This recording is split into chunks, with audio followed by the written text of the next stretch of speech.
Florin Dragan, also Ms. Alice Ilie from the Ministry of Labor and Social Protection, Romania, and official representatives of Plena Inclusión Madrid, Spain. It is the NGO who is leading our project, and a representative from a similar NGO in Timișoara, Fundația pentru Voi. I welcome all the participants, all the specialists in the field, professors, students, validators, experts in easy to read. And from this moment on, I wish you all a very successful conference. Let me introduce Professor Florin Dragan, who is director of our university. Thank you, Professor Dragan, for accepting to welcome all the participants in the opening session of our conference. Thank you very much, Daniel. Good morning, dear guests, dear participants, dear colleagues. I welcome you to our university, the oldest in the western part in Romania, and one of the most important in our country. I'm sure that you know that last year we celebrated our centenary. I welcome you to the TRAIN2VALIDATE conference organized by the Faculty of Communication Sciences, one of our very young and very dynamic faculty, as part of the European project with the same name. With 1,900 Erasmus agreements signed with and maybe more than 200 universities in Europe and the world, Validators University from Timișoara is always open to foster research and international cooperation in new and challenging areas of science. The TRAIN2VALIDATE project is an excellent example in this point, and I'm convinced that our university, together with its partners from Austria, Germany, Italy, Romania, Slovenia, and Spain, will bring a decisive contribution to the creation of new and attractive jobs at European and national levels. The profession of easy-to-read validators and facilitators, and at the same time will contribute to the great vision of a European inclusive society to make information easier to read and understand, and for all of us, including those with reading and understanding difficulties. Finally, I wish you all a very successful and fruitful conference, and I launch an open invitation to you all to visit our university whenever you have the opportunity in the near future, and our beautiful city, Timișoara, the European capital of culture in 2023. Thank you very much. Thank you very much, Professor Dragan, for your continuous support and for your vision. We would like to continue now with a representative of the board of Plena Inclusión Madrid. Arantxa, if you are prepared. As I mentioned before, Plena Inclusión Madrid is the leader of our project. Good morning at all. Dear Florin Dragan, Rector of Polytechnic University of Timișoara, dear Anca, Head of Service in the Ministry of Labor and Social Protection, and dear Laila Onu, Director Fundația pentru Voi of Timișoara. As a member of the board of Plena Inclusión Madrid, leader of the TRAIN2VALIDATE project, it is a pleasure for me to be part of the opening of the first event of this Erasmus Plus project that has a great goal, a certificate training for easy-to-read validators and facilitators. Easy-to-read has become an increasing trend in production of publication across Europe. As an inclusive methodology, easy-to-read takes into account the role of people with reading difficulties in the production process, because it is no sense the creation of understandable text if they are not tested by the final users. But the consideration of TRAIN2VALIDATE is that these positions, validators and facilitators, require a training, because validation is not a question of opinion or taste, but an activity that needs the knowledge about specific skills to produce a judgment linked with the comprehensibility of the test. TRAIN2VALIDATE is an example of cooperation in Europe to develop new possibilities for people that have more challenges in our society. The reading ability is a basic to get chances in education or employment, but also to participate in the culture, the politics, or social activities. Easy to read as an inclusive methodology opens doors to people with learning difficulties, such as dyslexia, people with intellectual disabilities, elderly, immigrants, or people with lower literacy, and allows a dignified experience of reading. In Plena Inclusión Madrid, we congratulate from the cooperation with the Polytechnic University of Timisoara and Fundația Profesional from Romania, with the SDI University in Munich from Germany, with the SSML University in Pisa from Italy, with the organization Savod Risa from Slovenia, and with the certified ECQA from Austria. These 7 partners are building a milestone in Easy to Read. Currently, there are little chances of having certified studies for people with intellectual disabilities, and the training as validators can be a turning point in the development of new working opportunities. Today, we are going to enjoy a rewarding event in which we attend the results of a large survey conducted to obtain the basis to build this training, and some inspiring conference that will report interesting results of the participation of people with intellectual disabilities in the university. Finally, some research in the field of easy language and easy to read. I appreciate the invitation, and I wish you all an interesting conference day. Thank you very much.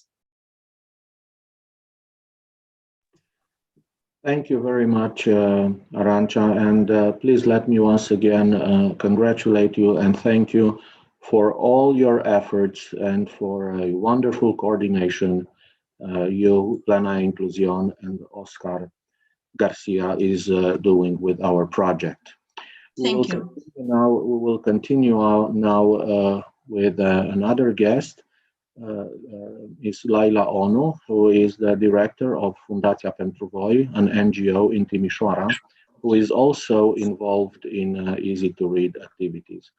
Welcome, Ms. Onu, and thank you for accepting our invitation.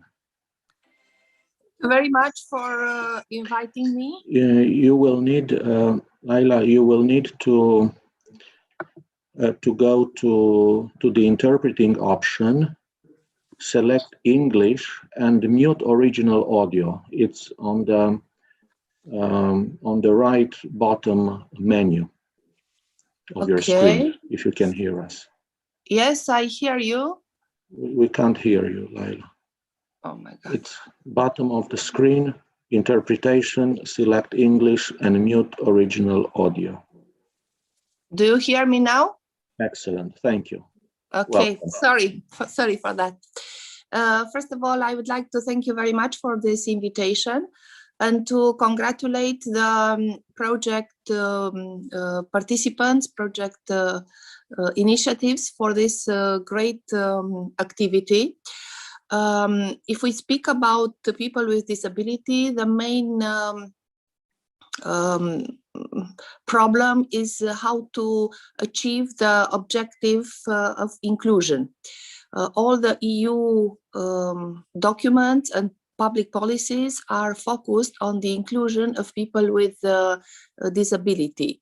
But if for people with another kind of disability, like for example, physical disability, when the main obstacle to inclusion is the physical accessibility, for people with intellectual disability, the main obstacle is the lack of access to information.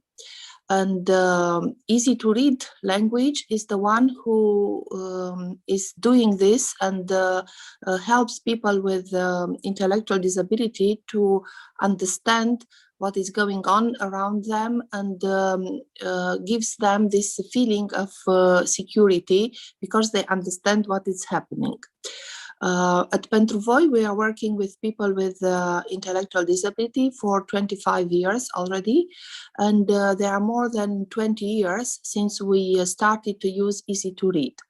We use it to translate things which we use daily, like, for example, the timetable, because most of our service users do not have the abilities to write or to read. And we use easy to read language with pictograms and photograms. But we also use it to translate informations which are very important to them. Like, for example, the last example is the information about vaccination, anti-COVID vaccination, which we have translated into easy to read. So I think this project is extremely useful and will be fulfilling a gap in the system of protection of people with disability. And I really wish you a lot of success, and I'm looking forward to see the results of this project. Thank you very much, Ms. Ono, for your message and for your continuous support. We also look forward to strengthen our cooperation with your organization and with similar organizations in the field. We will continue now with Ms. Anca Ilie from the Ministry of Labor and Social Protection, Romania. Ms. Ilie.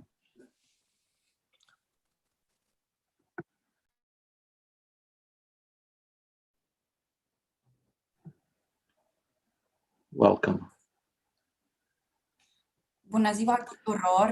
I think Mulțumesc mult if pentru you can hear invitație. me, Mă you will simt și eu onorată you are că kindly sunt alături invited de to do the same. dumneavoastră We la cannot această hear you, conferință. Ms. Ilie. Conferință care, de ce So nu, ne dă speranțe go to pentru the viitor interpretation în mod option general și în partea de în mod jos a special ne meniului, în determină partea să ne gândim la dreaptă, modul în care am interpretation, procedat până select acum English și cum and ne vom mute original planifica audio. intervențiile ulterioare.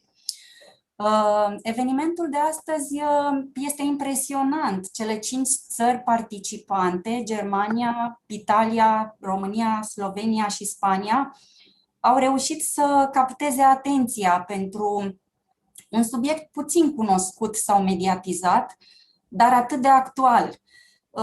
E vorba, desigur, de incluziunea socială a persoanelor cu dizabilități intelectuale prin sprijinul specialiștilor dedicați accesibilității informației.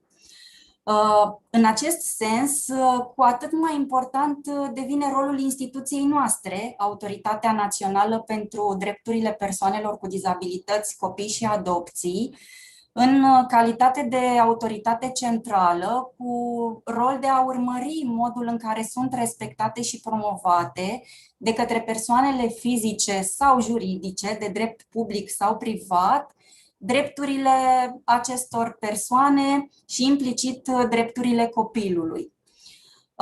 Contextul actual este încărcat de multiple semnificații. De exemplu, implementarea și aplicarea Convenției ONU privind drepturile persoanelor cu dizabilități, pe care România a ratificat-o prin legea numărul 221 pe 2010, constituie condiție favorizantă pentru perioada de programare 2021-2027, ceea ce presupune că în utilizarea fondurilor în toate etapele de programare, implementare, monitorizare și evaluare a programelor se va urmări participarea și integrarea deplină și efectivă a persoanelor cu dizabilități în societate, în condiții de egalitate cu ceilalți. De asemenea, proiectul strategiei naționale privind drepturile persoanelor cu dizabilități pentru perioada 2021-2027 a fost elaborat, parcurge acum traseul de avizare, astfel încât să respecte termenele asumate pentru îndeplinirea acestei condiții favorizante. Și nu în ultimul rând, o altă semnificație este aprobarea și intrarea în vigoare a Uniunii Egalității. E vorba de strategia pentru drepturile persoanelor cu dizabilități 2021-2030, strategia europeană, care reamintește că nimeni nu trebuie să rămână în urmă, pentru că numai acționând astfel se va ajunge la realizarea agendei 2020-2030. Sunt foarte multe lucruri de spus în acest moment. Proiectului despre care vorbim astăzi îi aparține un merit, acela de a descoperi și pune în discuție o temă esențială, pentru ca, într-adevăr, nimeni să nu rămână în urmă. Adică să îi se creeze condițiile pentru a fi ascultat, înțeles, să poată pune întrebări, să primească, evident, răspunsurile de care are nevoie. Tema asupra căreia încercați să atrageți atenția înseamnă una dintre etapele procesului de egalizare de șanse și de tratarea unei persoane cu dizabilități în deplină egalitate cu celelalte persoane. Înseamnă de asemenea înțelegerea corectă a importanței cercetării și inovării în cadrul acestui proces. În acest moment, noi vă putem spune că integrarea socială a persoanelor cu dizabilități constituie principala noastră preocupare și de aceea avem nevoie de creativitatea, inteligența, experiența dumneavoastră pentru a răspunde cât mai diversificat și particular nevoilor individuale. Noi vă încurajăm să continuați cercetările, schimburile de experiență, parteneriatele sau orice alte forme de colaborare, să ne aduceți în prim plan soluțiile care pot crește gradul de comunicare cu persoanele cu dizabilități și implicit gradul de participare la viața comunității. Noi încurajăm pe toți partenerii acestui proiect să continue să-și elibereze spiritul creativ, dacă pot să mă exprim așa, să dezvolte colaborarea cu organizații sau cu persoane cu dizabilități. Apreciem faptul că vom avea prin acest proiect repere pentru egalizarea șanselor în ceea ce privește implicarea persoanelor cu dizabilități în viața socială.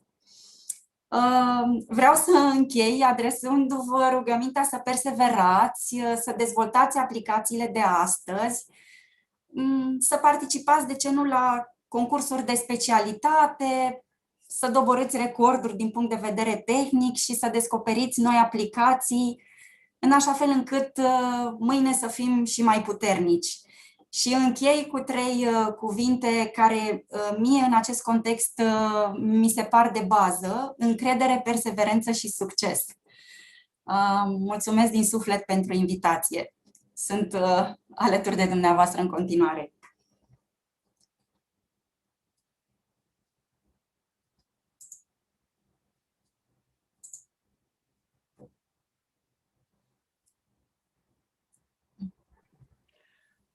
Thank you very much, Ms. Elia, for your message, for your support. And as we have also discussed, we do look forward to strengthening our cooperation and to have the ministry as partner in our future projects. I would like to take this opportunity to thank all speakers once again for their messages and for their continuous support. And with this being said, the opening addresses session is closed. In a couple of minutes, we will continue with the presentations. We will have a full morning starting from, so as I said, in a couple of minutes, starting with now until 1 o'clock. All the project members will present some of the most representative research results. And at the same time, we will also present some general research results from our project. In the afternoon session, starting with 2:30 Eastern European time, that means Bucharest time zone, we will start with 2:30 and we will have 5 presentations from specialists in the field. We would also like to remind you that all the presentations are being recorded and that they will be made available on the project website and on our YouTube channel. We wish you a very successful conference, and please do not forget, feel free to use the chat area to address questions or to make comments regarding the presentations. At the same time, as you will see, our project has a website and a contact area. Please do not hesitate to contact us with any questions you might have concerning our research. Thank you all. And Oscar, you have the floor.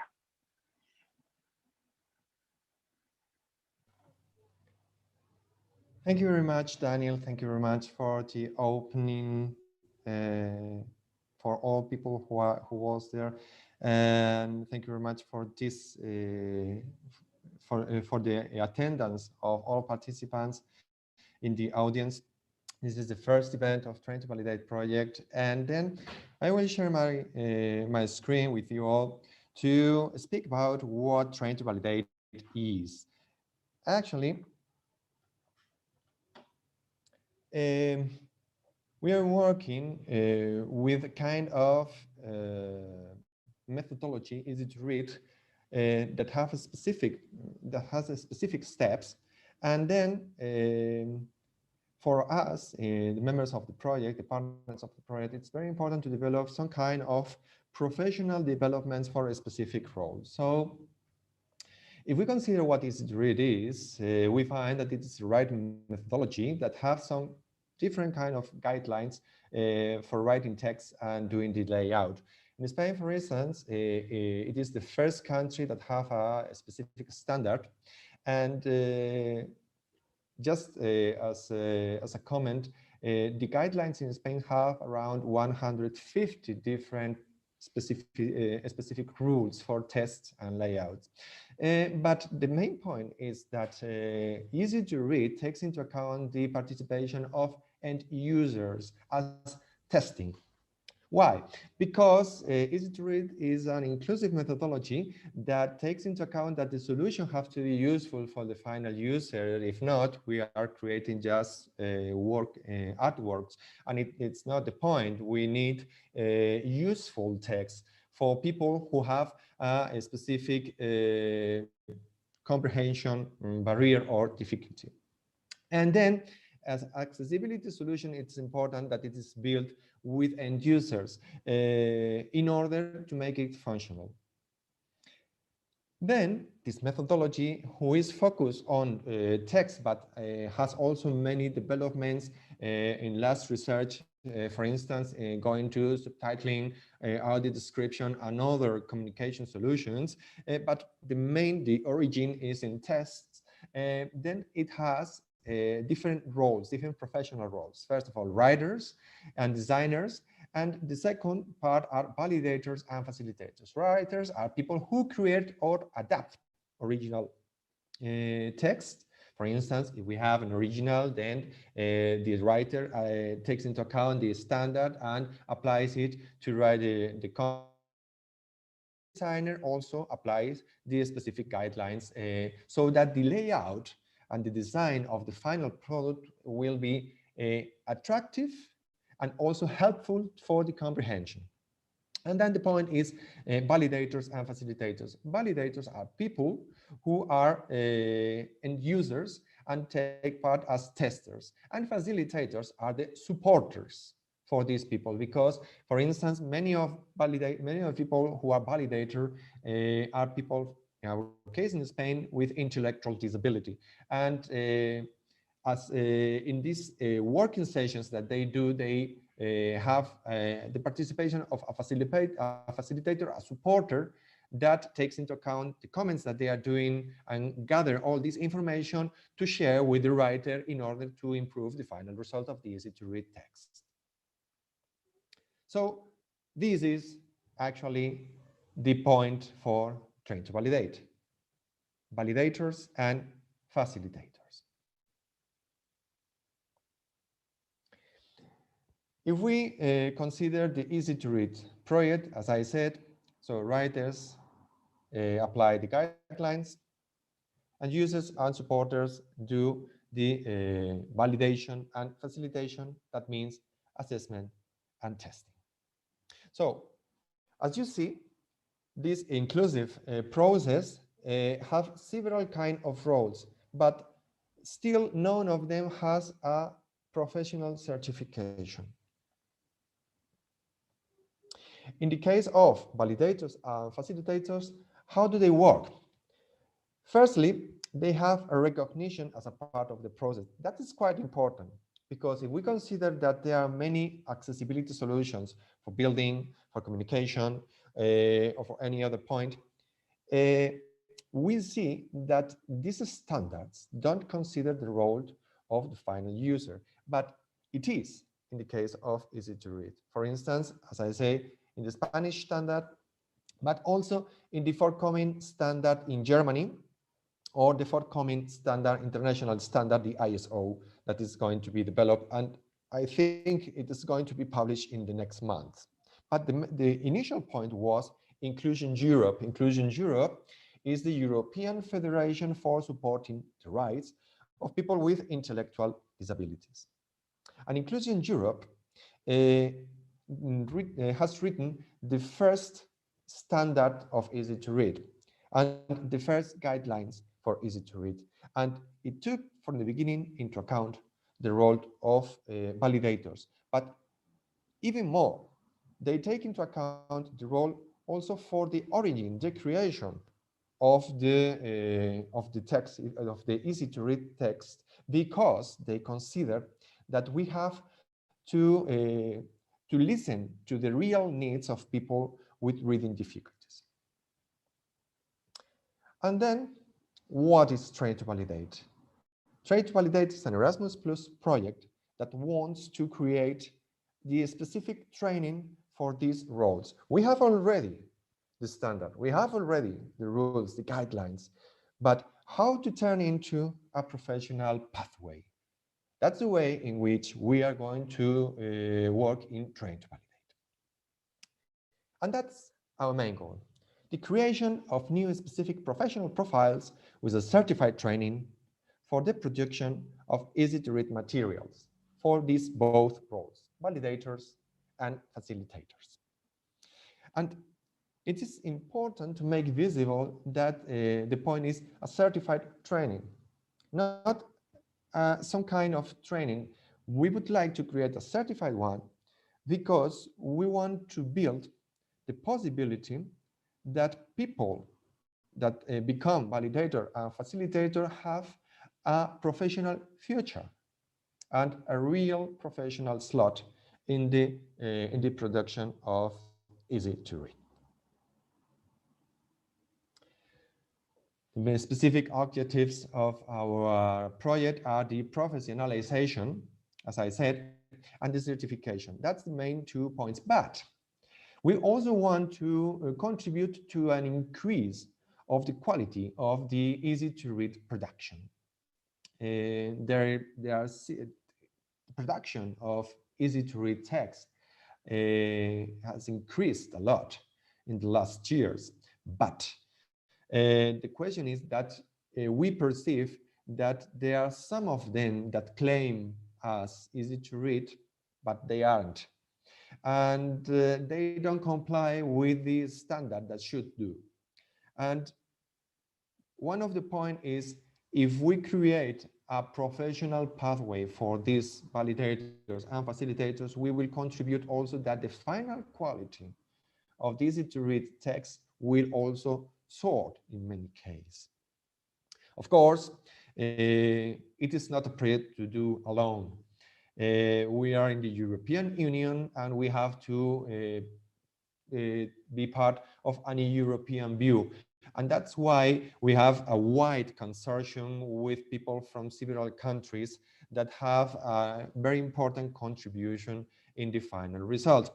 And of course, the point also is that we need a social and sectorial recognition of the easy to read, because it is an accessibility solution, but it is not a second level solution.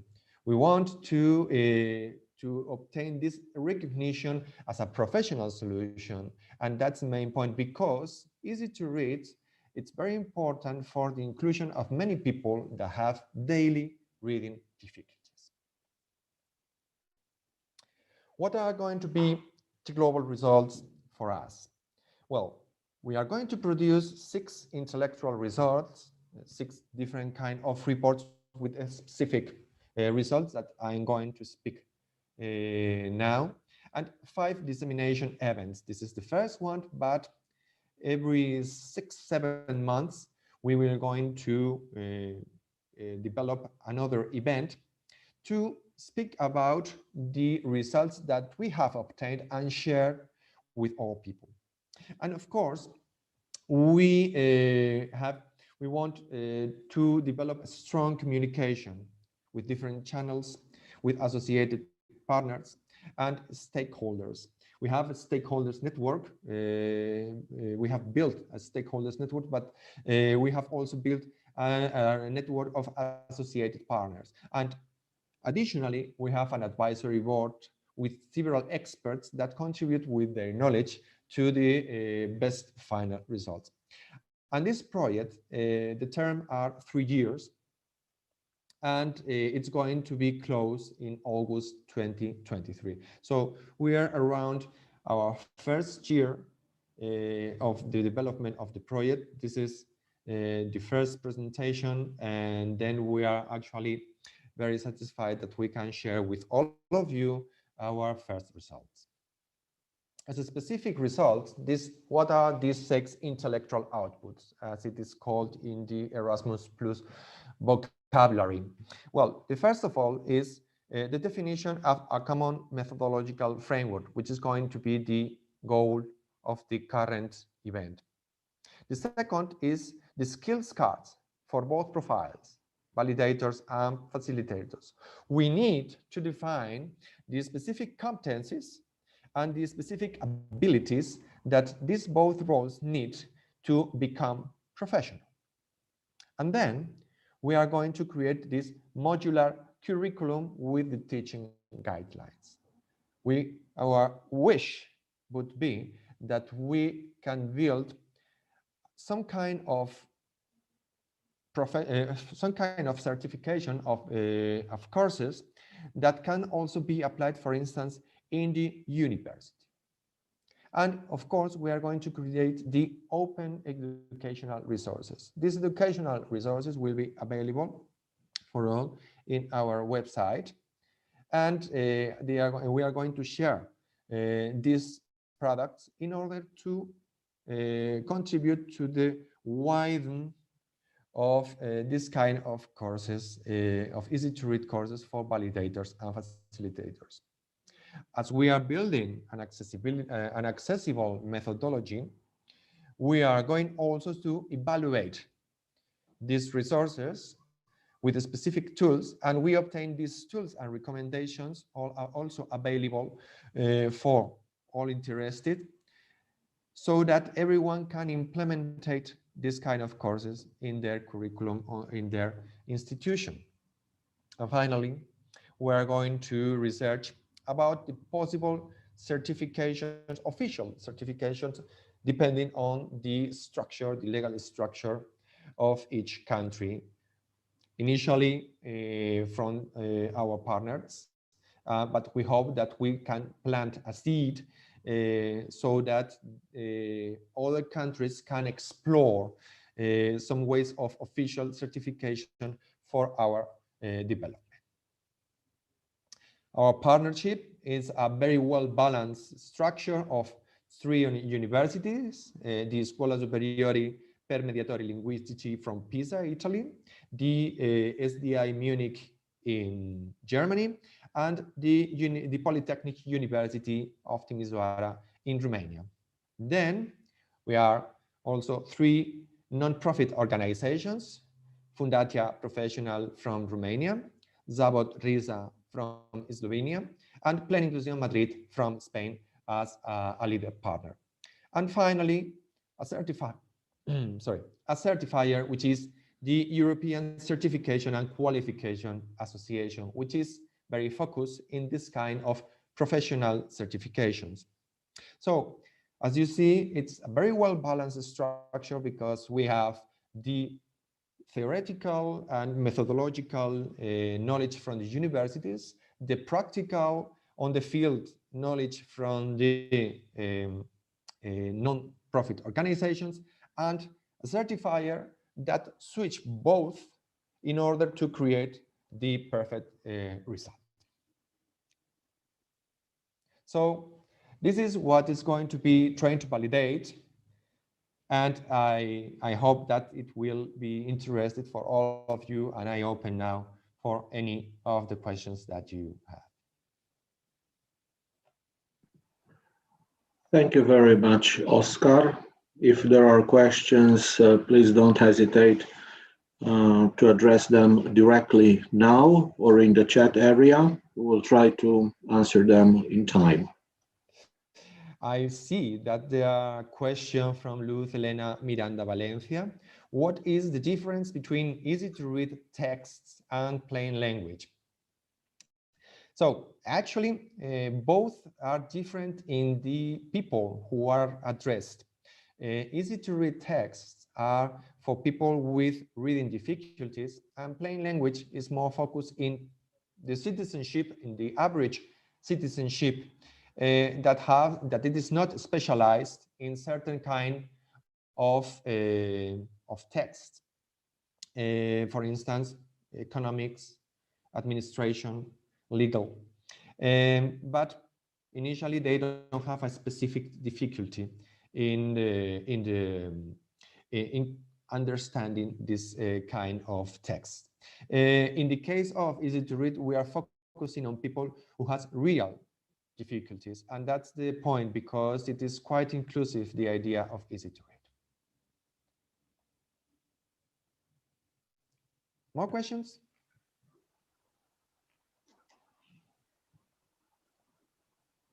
No more questions, but a little good morning from my side. Stefanie Köhler from Germany. Hello.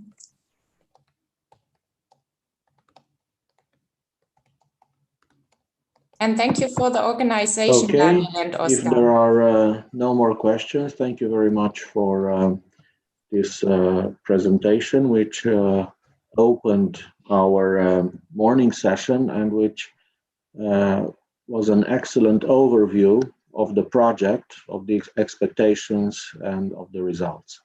We will continue now with the second presentation scheduled this morning. This time I will share the screen.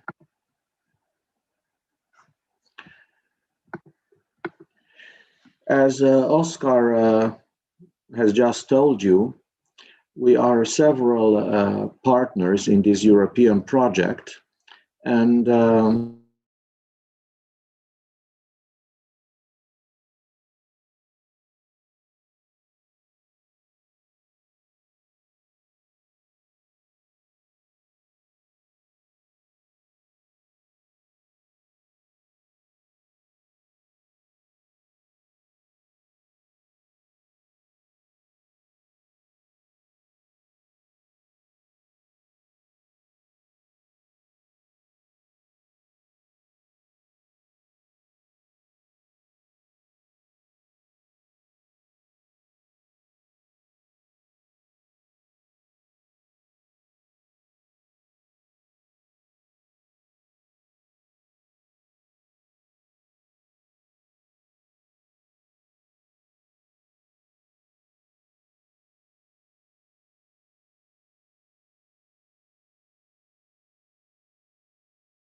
for the first part of our project. In the first part of the presentation, I shall talk about the research objective and team. Then I will continue with some challenges. We'll detail the methodology and workflow. And in the second part of this morning session, all the partners will detail the national results. We have basically two main goals. The first immediate goal, to accomplish the first stage of the project, is to understand more about the status and needs of easy-to-read validators and facilitators. And this goal would, of course, contribute to the creation, to the accomplishment of a general goal, namely to create a common European framework for the validation of easy-to-read content. The first intellectual output, the first stage of the project was coordinated by our team at Polytechnica University,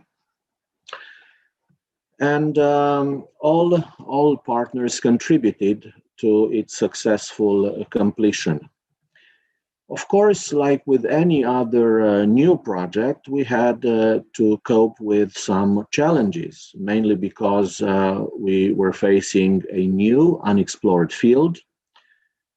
As you probably know, there is a lack of sources in this area. The interpersonal component was also a major challenge because some of the project members do not or did not have a working history together. Not to mention the global pandemic situation. So most of us have never met face-to-face. Last but not least, all our project meetings had to be done 100% offline using technology. However, these challenges turned into motivation. They motivated us because we wanted to contribute to a greater good, to a greater goal.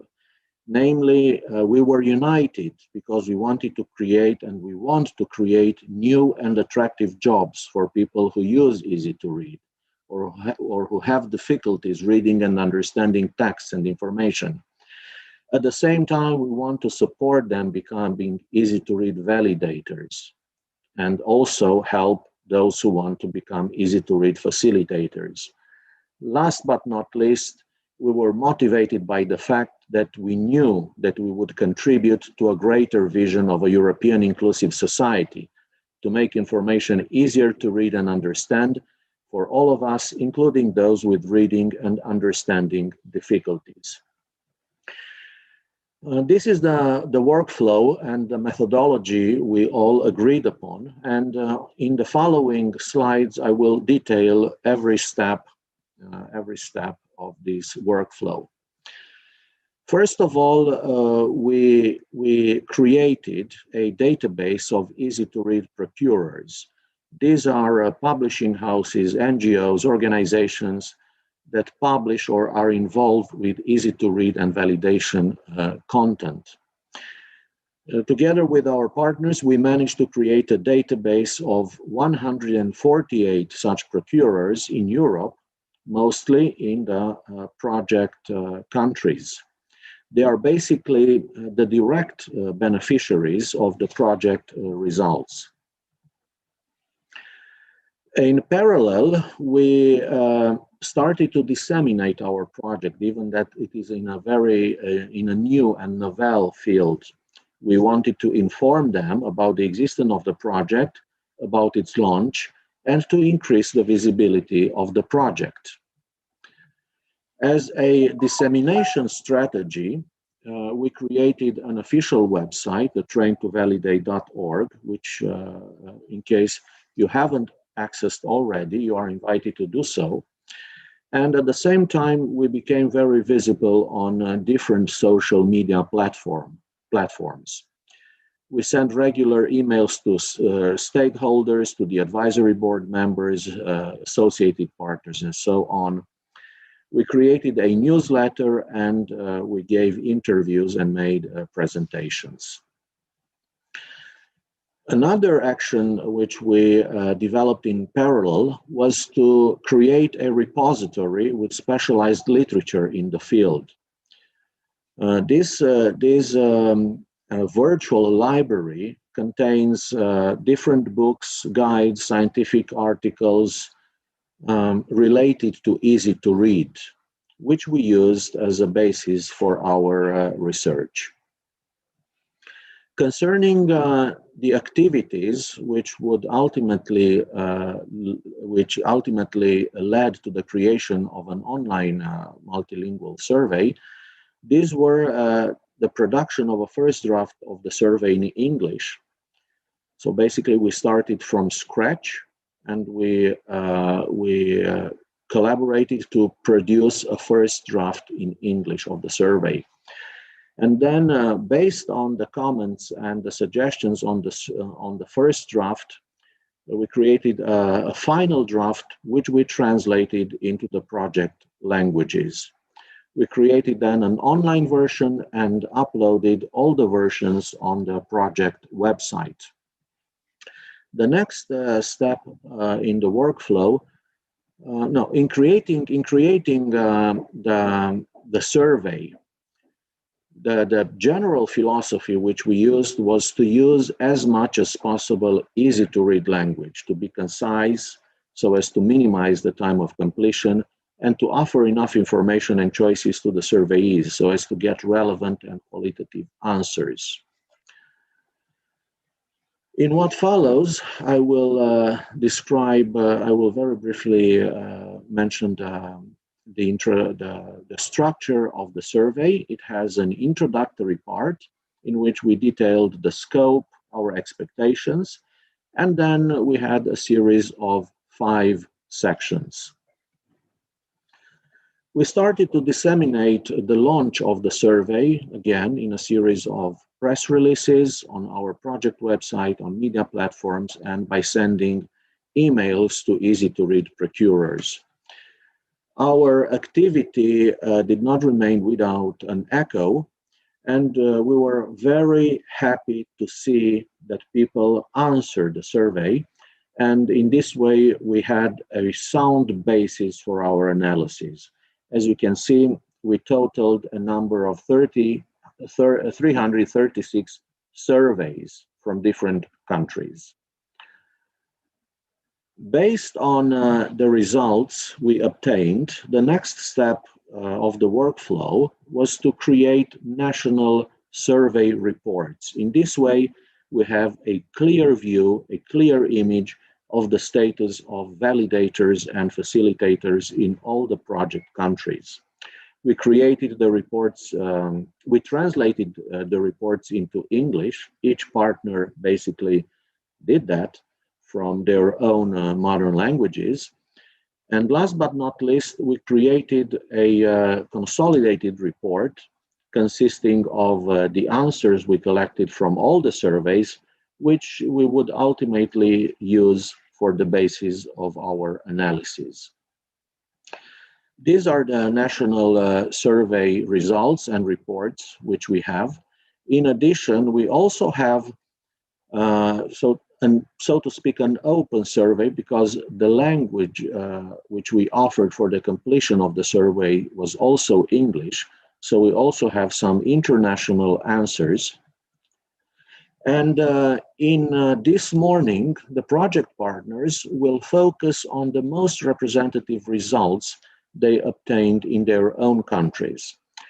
We will continue with Spain and Oscar will present the results and the highlights of the training for facilitators and validators. From Italy, Rosia will continue next. And from Germany, Rosia will continue next. And from Italy, Carlo Eugeni and Francesca Bleve. We will continue then with the situation of validators and facilitators in Romania. And Slovenia will follow next. Angela Cotoară from Fundația Profesional will offer an overall presentation summing up the answers of the survey given in English, And last but not least, we will present the overall results based on all the surveys. So this was a general presentation of the philosophy and of the working methodology in the first part of the project. And the results will definitely help us to develop the future intellectual outputs and to meet the expectations of the project. If there are any questions or comments, please feel free to ask them now, or as we mentioned, please feel free to address them in the chat area. Thank you very much for your attention.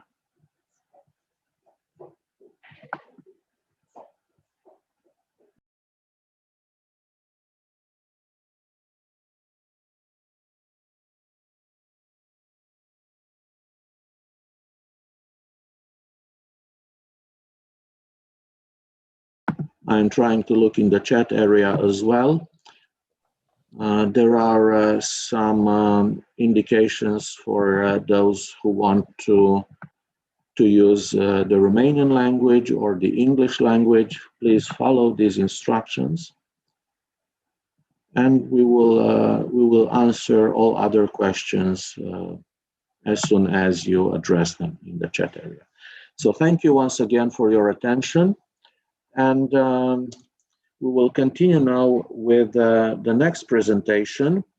Oscar Garcia Munoz from Plena Inclusión Madrid. As I mentioned this morning, Plena Inclusión is the organization which is coordinating our project, and Oscar is the man with the vision.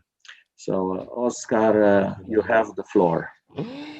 Thank you very much, Daniel, for the presentation, the introduction of the methodology that we have followed by the leadership of the Polytechnic University of Timisoara, and that has brought us to these results that I'm going to share with you. As Daniel has introduced, we have conducted a survey in different countries, and then we have obtained very interesting results that we are going to share with you.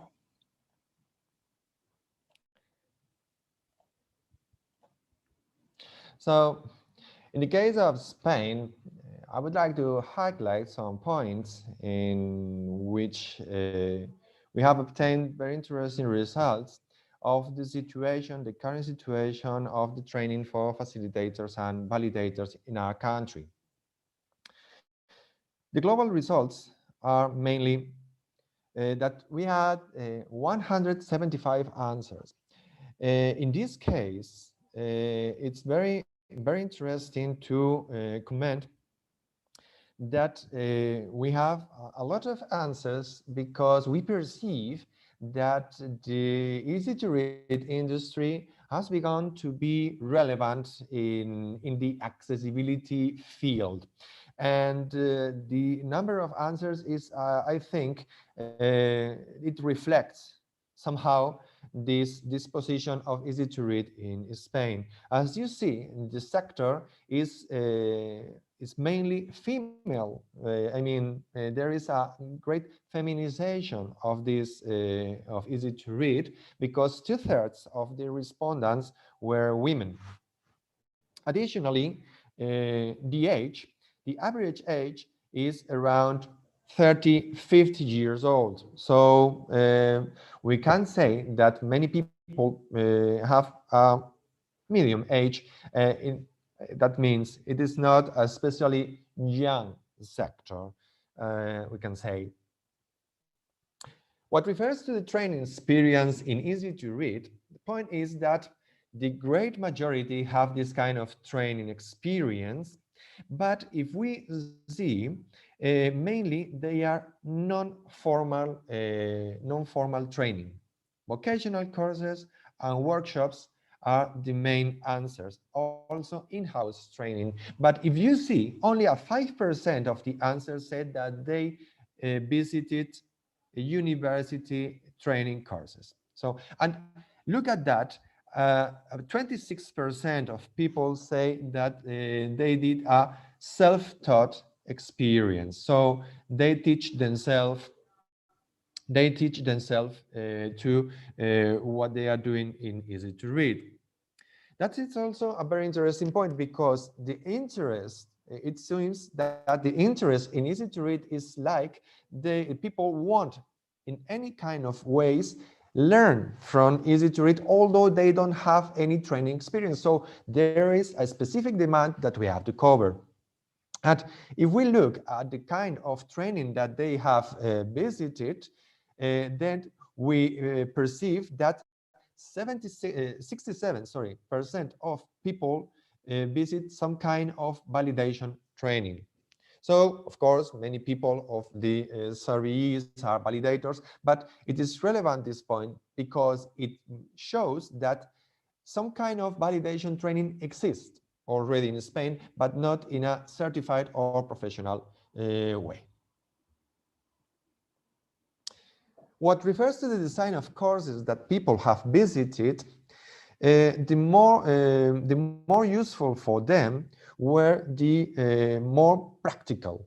So some kind of exercises, text analysis, internships also, but the least valued were lectures. I mean, the traditional teaching way, it's not the most attractive for the students.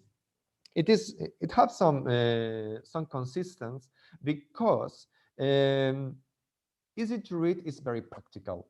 It is going on producing text, so people want to write, and that's true. So it is easy to perceive, but of course it has to be a balance between learning the guidelines and the practical way, because it is difficult to produce text if you don't know really the theory.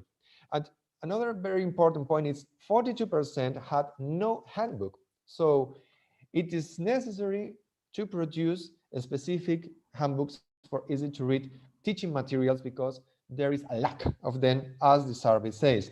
And what refers to the time of training, it is the majority say 40% less than 20 hours of training course, what is possibly a bit short as a training for such a way of Easy to Read training. Concerning the work experience, we can perceive that the Easy to Read work is very focused in associations, in non-profit organizations, majority intellectual disabilities, and only 50% say other fields, company, publishing house, university, but that's the exception, not the rule. The rule is association. So we perceive that the Easy to Read sector in Spain is very based on associations. And that's a point very relevant because there is a need for professionalization, because in other results we perceive that there are many volunteers, and then that's a problem. As you see in the other column, 67% are people who work part-time in Easy to Read, and 59% are not paid. So as you see, for the majority, this kind of job is not recognized professionally, but they are doing a professional work, because Easy to Read, I assure you, is not as easy job. And you see that also the majority have a large experience between 1 and 5 years.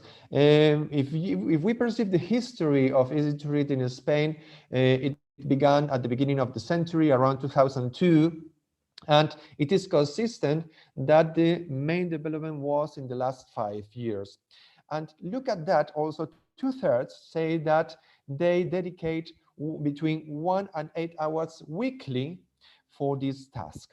So it begins to be work that needs dedication in a common working schedule.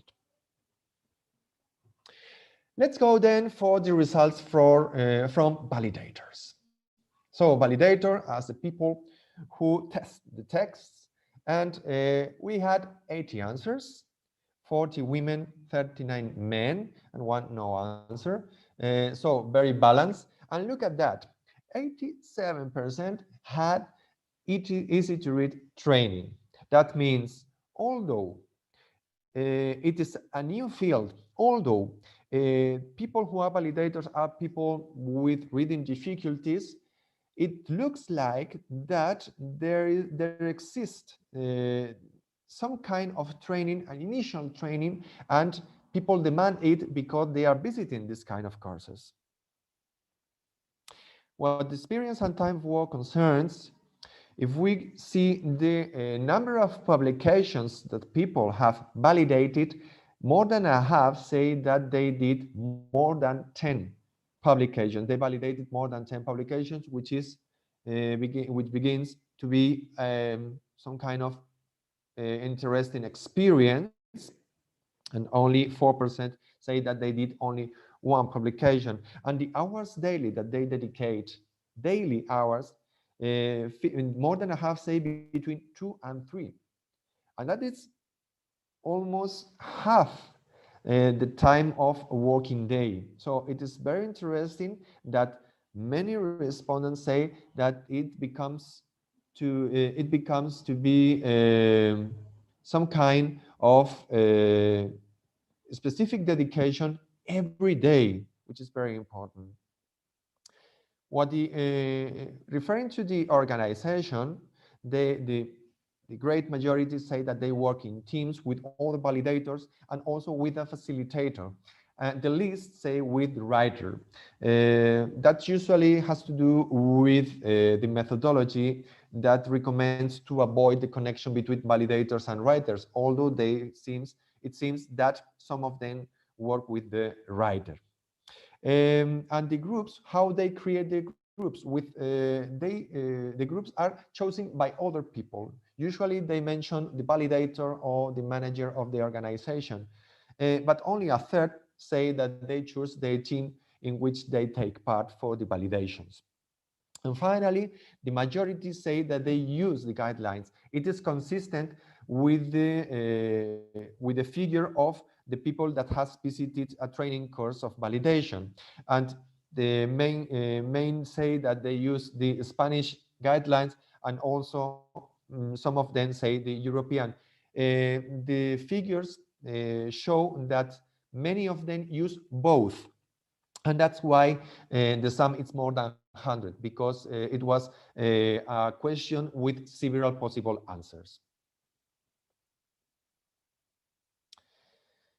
Let's go then with the results for facilitators. In this case, sorry, we have 51 answers. And here we perceive the difference between men and women, 41 women. So the feminization that we perceive in this survey, it's very biased by the facilitation role. So many facilitators are women, which show, if we consider also that many people are from the associations, it looks that there is a strong feminization of this sector, because also the association, the feminization is very strong. And from them, 69% of people have training, which is a lower figure comparing to the validators. So it is a very interesting point, because it shows that maybe there are least certification or training courses comparing to validators.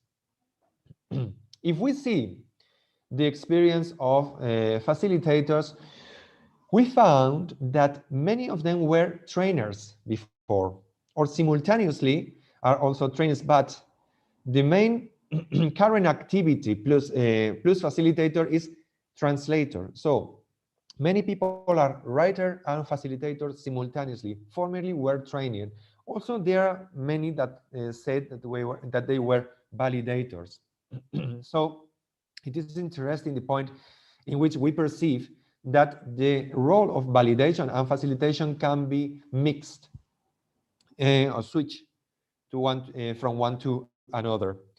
Look at that, the experience of the facilitators. 40%, 41% say that they have experience in facilitating more than 10 publications. If we take also into account the number of publications, we can perceive that the number of publications in Spain is quite large also, because if so many people say that they have experience in 10 publications, it's because there is a production behind that. And what refers to the validation process, we found that in the validation, the main communication is with other validators and other facilitators, but not especially with end users, although the figure is quite interesting, also around 60%. And referring the size of the teams, we found that 43% are groups for more than 5 people validating for one facilitator. So somehow testing this kind of validation shows in Spain that it is important to have a large sample.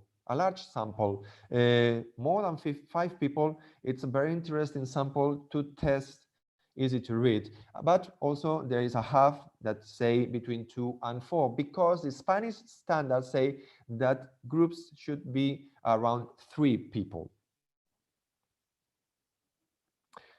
Also interesting, the process with the translator, with the writers.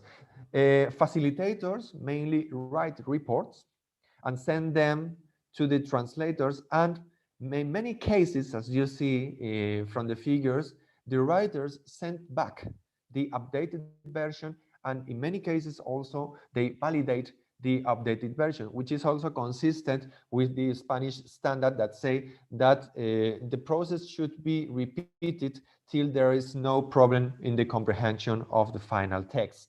And finally, in the validation process, the use of tools for validation, the great majority say that they use traditional work management tools, calendars, for schedules, for writing or doing the working sessions. But it begins also the use of computer-based work management tools and also video conference and web platforms. It is very easy to understand that after the pandemic, people switch also in validation to produce easy to read text, but the figure is a bit low because it was not easy for many validators to access to computers or internet in many cases. Also interesting is that there is a third that use dictionaries in the facilitation and a great majority use facilitation strategies to obtain the main results, because it is a way to obtain the comments. It is important to avoid that the taste of the text will be relevant. The question is if it is that understandable, and that's why so many people use facilitation strategies, and it is also explicit in the standard, in Spanish standard of easy to read. Finally, the last chapter of the survey: what do facilitators and validators expect from a future kind of training? If we look for the abilities and skills, in the case of validators, it is very important that they understand and know easy to read, what is the main knowledge, and also the guidelines. But as you see, there is also, it is a stress, the team working skills and listening skills. It's very important to listen as some kind of specific skills for team working, and also communication skills, specifically reading and oral communication.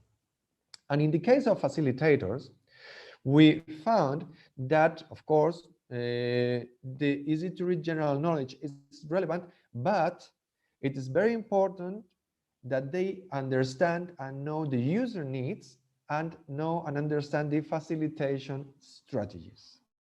Also, of course, it is very important the organization, team working skills, and time management, because we are speaking about producing easy to read. Easy to read is some kind of production chain, and of course there are calendars, there are schedules, and there are deadlines to comply.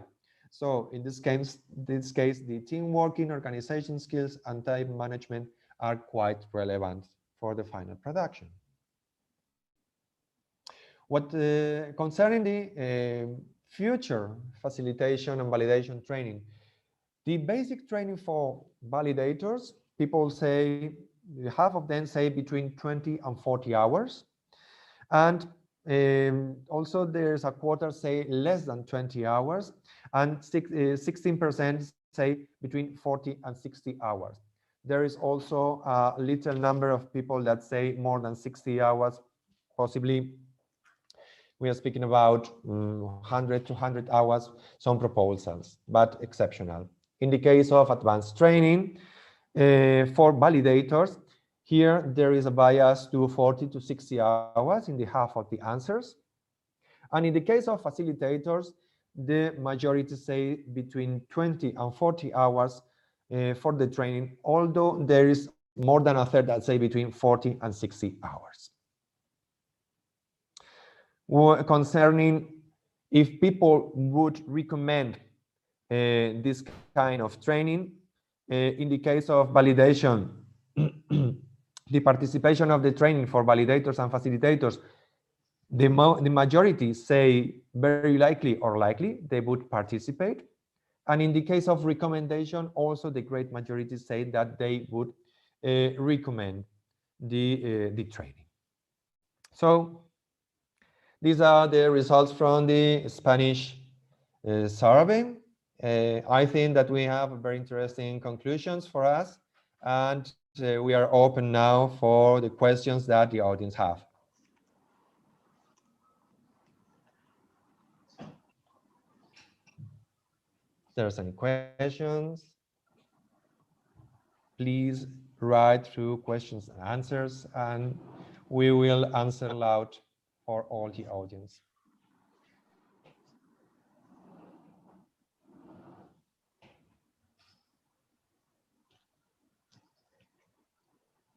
So it seems that there's no question, but in any case, I suppose that if any person of the audience put any question, we can during the session answer it with no problem. Thank you very much, Oscar, for your presentation and for this overall presentation, actually, of the status of validators and facilitators in Spain. We will continue now with Rocío Bernabé Caro, who will tell us more about the situation in Germany. Rocío, you have the floor. Hi, thank you very much, Daniel. I'm going to share my screen.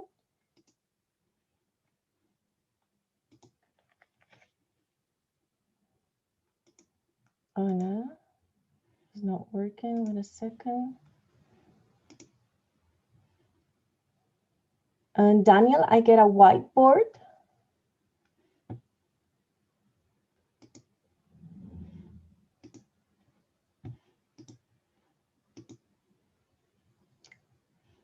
Can you see it? That's great. Yes, we can see it now. Okay. Perfect. I was getting a whiteboard somehow. Okay, you can hear me. Perfect. So hi everybody. I want to share with you now what we have learned from the German survey.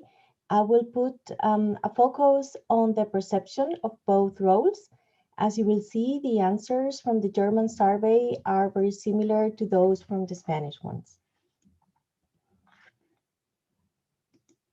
So first, participants, 15 persons answered the German survey. Their input have given us important and relevant qualitative information to understand better the situation in Germany. We know about the participants that they live in different German-speaking countries. Most of them live in Germany, 12 of them, one in Austria, one in Switzerland, and one person lives in Hungary. We also know their gender.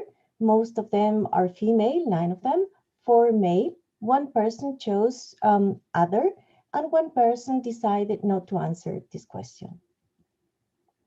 As for their age, we see one main large group that includes persons between 21 and 30 years old. The second largest group is the group of persons of 40 above 40 years, starting 41 to 60 years old. In between, for that range, 31 to 40, we only had one participant. The fact that the larger group is the group with persons with the younger participants may be the result of the increasing interest that Easy to Read is becoming or is receiving in the past years. That was similar in other countries. Maybe new graduates see Easy to Read now as an opportunity, as a job opportunity and a new field. We also asked participants about their knowledge in easy-to-read principles, in the rules for creating easy-to-read texts. 10 participants told us that they have learned these easy-to-read principles or rules in formal training or in non-formal training. Formal training was at university courses, and non-formal training was at workshops, most of them offered by end users associations. 5 participants told us that they have learned the rules autodidactically by themselves in informal training. They also told us about their jobs. Most of them were facilitators, 2 of them were validators, and 6 of them had other jobs. In this group, we find freelancers, researchers, students, writers, etc. We asked facilitators and validators whether they had undergone specific training for the profession. 2 of them answered and say that they had undergone training workshops offered in a non-formal education setting. There were workshops at, offered by end users associations. The number of answers is limited, so we cannot make at this stage a general statement about the question whether facilitators and validators undergo training before they start their profession. The only thing that we can do is make assumptions. We can guess, make an assumption whether there is 2 ways of entering the profession in Germany or in German-speaking countries. One of the ways would be to learn on the job, and the other way would be receiving training beforehand. In order to look into this question, we researched in the internet and searched for offers of training for validators. In Germany, for instance, there is a solid offer of courses of training for becoming a validator. Most of these training are workshops, and they are organized by end users associations. As you see here, some examples are the courses offered by Netzwerk Leitersprache oder Bundeskompetenzzentrum, Barrierefreiheit, Soziale Schmiede, Lebenshilfe. As you see, a solid offer. When we looked into the training for facilitators, we didn't find actually much. It was, and so we think that if there is an offer, it's less visible than the one for validators. This is actually very interesting for us because it matches one of the problems that we have before we started the survey in German when we were translating the survey. The problem was to find a German name to name the facilitator, to term them. So when we were doing the translations, we said, so how are facilitators called in Germany? And we couldn't find an answer. So what I did is I asked experts working on the field, experts who already also work as facilitators, and we agreed in the end that there is no established term for this professional role in Germany.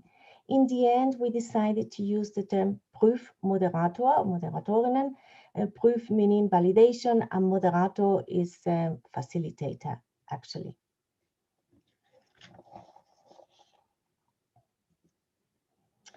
So we cannot answer the question why facilitators are, or this job is less visible. What we can do is take a look at the answers from the survey, and they tell us that facilitators also have other job roles and tasks within their organizations.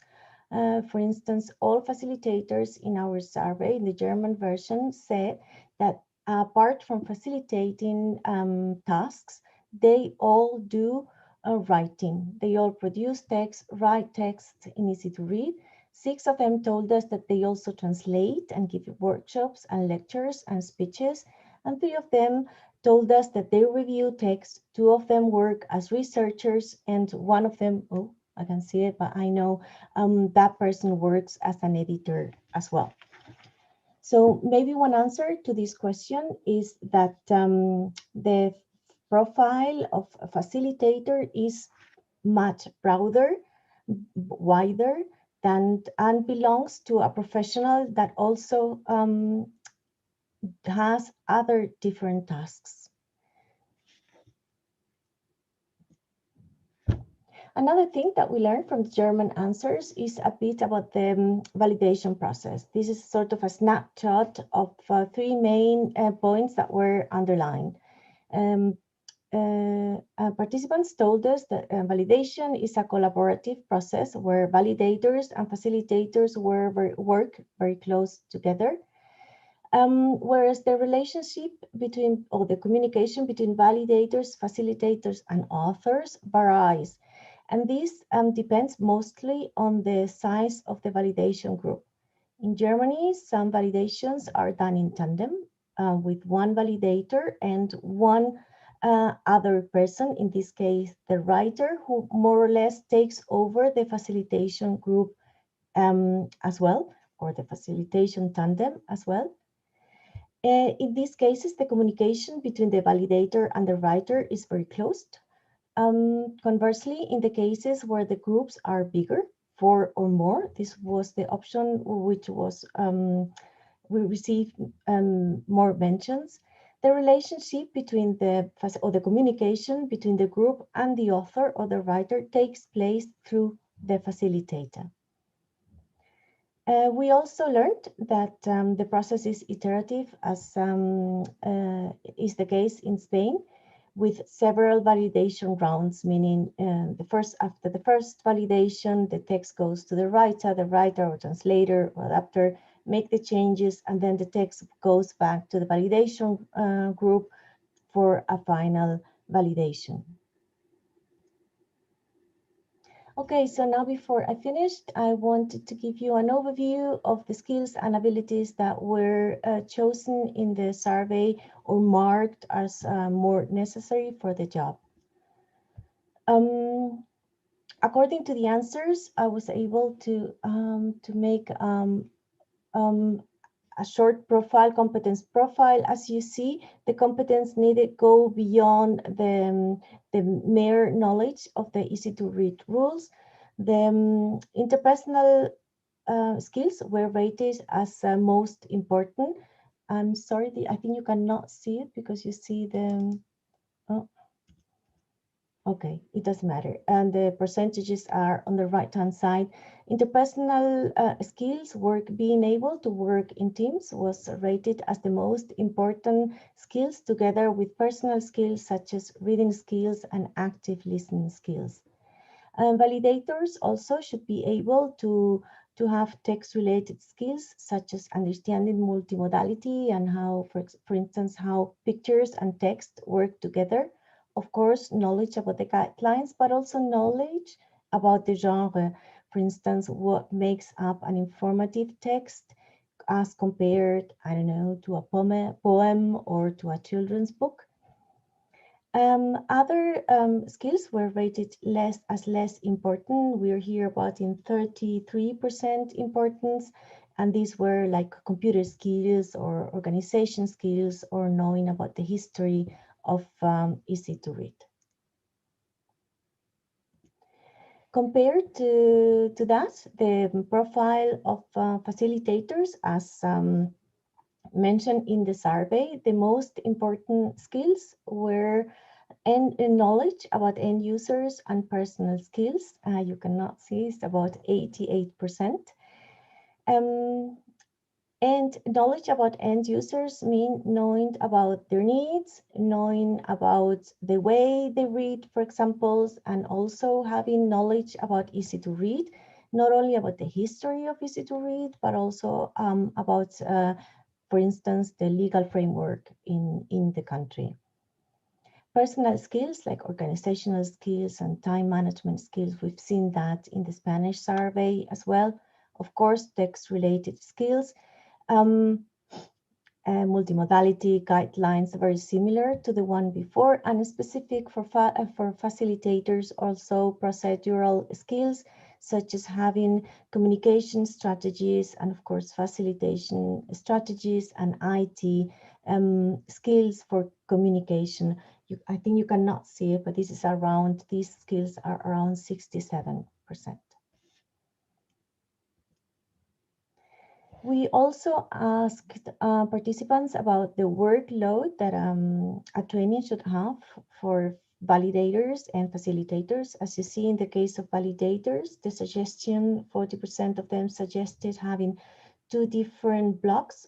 First, like an initial one and starting a workshop of about 20 to 40 hours, and a second one for more advanced skills with the same duration. As for facilitators, the suggestion was 47% suggested to have 1 single workshop or 1 single training with 40 to 60 hours. Lastly, because of their recognition, we asked them if they want their skills and abilities in the training to be recognized. Usually you do that with a certificate at the end. And as you see, most of them agree that they will very likely want to have a certificate after the training. 27% said they were not sure, and some of them didn't feel the need to get a certificate after the training. So just to recap some of the points from the German survey, we have learned that the role and the training for facilitators is less visible in the German-speaking countries as compared to that of validators. We have seen that training is mainly non-formal for facilitators and validators, not for easy to read. So it takes place outside the academia, outside the universities, and mostly by end users associations or institutions working together with end users association. But we also see that there is a lot of informal training taking place by people learning autodidactically using books and text to learn themselves. I think for us, for the next steps in the project, we should take this all information and take a look deeper. We have to find ways of recognizing these non-informal and informal skills and abilities, and facilitate or make possible a training that also fits this type of education. I wrote learning outcomes may be a very good way of doing this. This is by focusing on the competencies of and the abilities that they should acquire, that persons should acquire by the end of the training.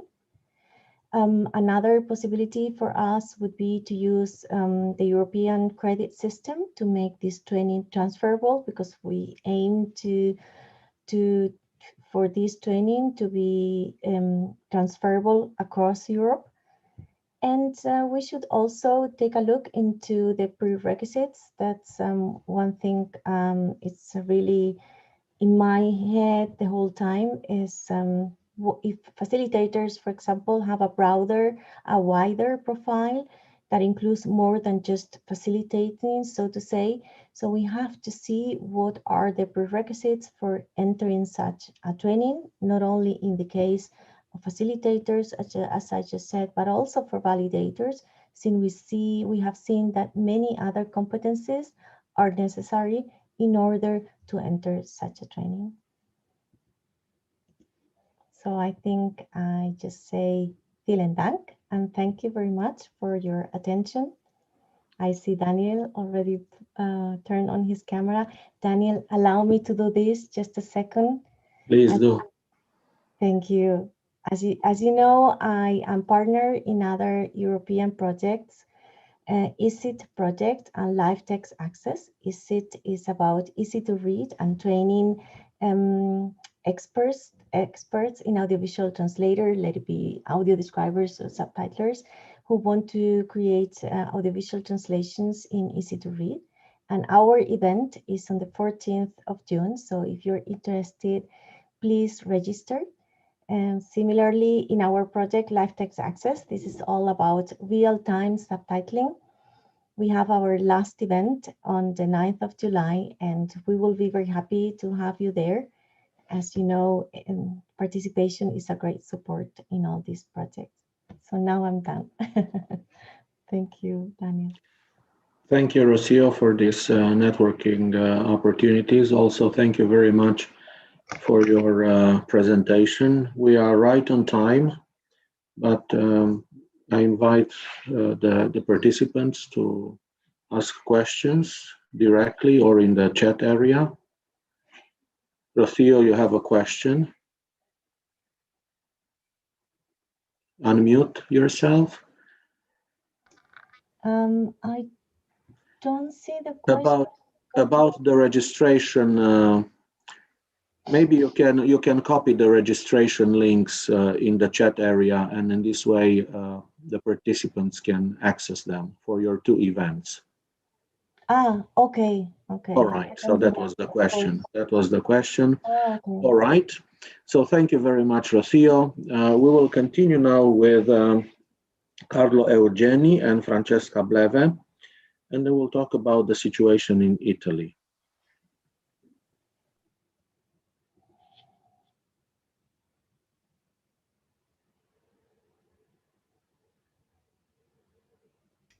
Yes, hello everybody. I hope you can hear me. Can you hear me? Can you confirm you can hear me and see my slides? Daniel, shall I take it for a yes? Yes, thank you, Carlo. Go ahead. Okay, thank you. Today, in this 15 minutes, Francesca and I are going to tell you about the status of training and employment in Italy. We have called this presentation The Reverse Journey of a Streetcar Named TRAIN2VALIDATE. I will explain in a minute what I mean. This is the agenda of the presentation. I will first introduce the current situation in Italy and try to make some parallelism with what Rocio and Daniel and Oscar have already said. Then Francesca will describe the global and specific results, the most interesting results deriving from the questionnaire that was spread among Italian experts. And finally, we will leave room for a short Q&A session that we are seeing. They are very short, so I think I will stick to the time that I was allowed. So concerning the current situation of easy to read in Italy, first of all, let me say that in Italy we are more or less 60 million people, and 7% of these people are not native speakers, meaning that easy to read, if we consider it in a wider perspective of inclusion of everybody with some sorts of disabilities in reading, can also be very useful for these people. 6% of the population has a disability, and the problem is that we don't have reliable data on people with reading issues, because it's, as you know, it's something that people are not really aware of. Sometimes they are ashamed of this, so it's difficult to have reliable data on how many people we can provide accessibility to when it comes to providing easy to read texts. But we know that the amount of potential users is always much, much higher compared to the exact number of people who say they have a given disability. Concerning easy to read language, there is quite something about easy to read language in Italy. There is quite an important job that has been done from the research perspective. Elisa Perego has done a lot in the last 2 or 3 years about easy to read, and we are proud to have her today in this conference. There is the major association in Italy who deals with easy to read language is called ANFAS. And there are other associations who deal with specific aspects of reading disabilities like APRI and others. Our partner in this project is Più Cultura Accessibile. They have a wider view about accessibility, and this is basically also the aim of the easy to read, the TRAIN2VALIDATE project, that of providing accessibility in the widest way possible. Italy has participated in 3 international projects. Rocio has already mentioned EASIT, and TRAIN2VALIDATE is trying to further spread the news of easy to read, language, writing, facilitating, and validating. Concerning training, we have seen in Italy, as we also have seen with the questionnaire, there is a little vocational training and very little projects about academic training.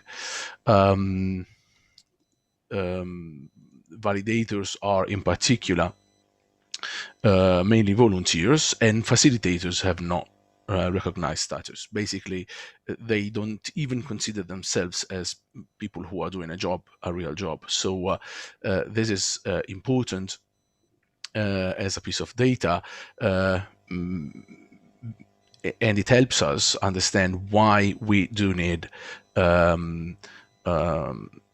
what the TRAIN2VALIDATE is going to provide. We have named this presentation the reverse journey of a streetcar named TRAIN2VALIDATE. referring to Tennessee Williams' famous novel, A Streetcar Named Desire, because the desire is that of providing training and employment opportunities. And the reverse journey is because in Italy, we are basically providing training before that a real profession exists. I will now give the floor to Francesca. I will continue moving the slides. Hello, good morning, everybody. Francesca? Can you hear me? Yes. Can you hear me? I can't hear you. No. Can you hear me now? Can anybody can't hear hear you. me? No. Francesca, in the interpretation function, make sure you select English and Can then... you hear me now? Yes. Okay. Right. Okay, sorry. So as I was saying, my name is Francesca Bleve, and I'm a member of the Dissemination and Quality Board in the project in collaboration with Carlo and SSML Pisa. So my part, as Carlo was saying, will be structured as following. So first of all, I'm going to give you an overview on the global results that we have collected through the Italian survey. And second of all, I will analyze the status of validators and facilitators in Italy through the data we gathered.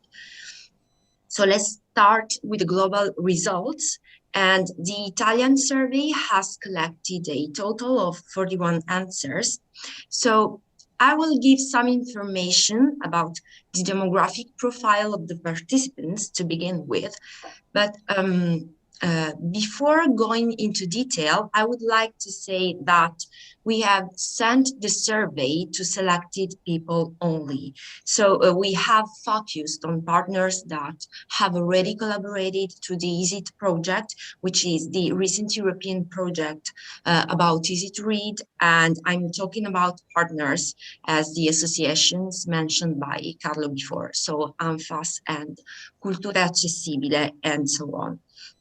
So going back to the results, I will now analyze the status, the demographic profiles, and I'm sorry, of the facilitators and validators in Italy. So the participants all live in Italy and their mother tongue is Italian, except for one participant whose mother tongue is Spanish.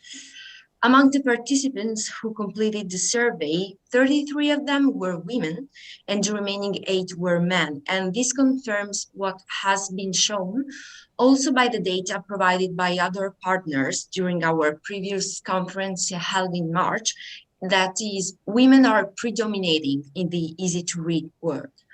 2 participants also reported that they had a stroke and they were left with aphasia, so they use easy to read language to access contents. Next slide, please. Thank you. So now we will move on to the section concerning education and training in easy to read. And this is a section which provides relevant results for the creation of the curriculum that facilitators and validators should study. So only 5 participants received training related to easy to read. Only 2 of them attended a university course, and the other participants attended vocational courses or workshops, or they did an internship or received in-house training, and 1 participant reported to be a self-taught expert. The participants who specified that they had a stroke also reported that they were not familiar with any kind of easy-to-read content before having the stroke. And all other participants specified that during their training in easy to read, they would have liked to be trained in other fields, such as the audiovisual translation, and in particular, the audiovisual, the audio description field. And as also Oscar was saying before, we observed that generally people working in this word, in easy to read word, are trained as translators or other similar profession. One of the participants also reported that they would have liked to learn how to adapt digital content into easy-to-read contents, and only 3 participants received handbooks as a training material. And among these 3, only one specified the handbook used during the training, which is the Italian version of Information for All, European standards for making information easy to read and understand. Next slide. Thank you.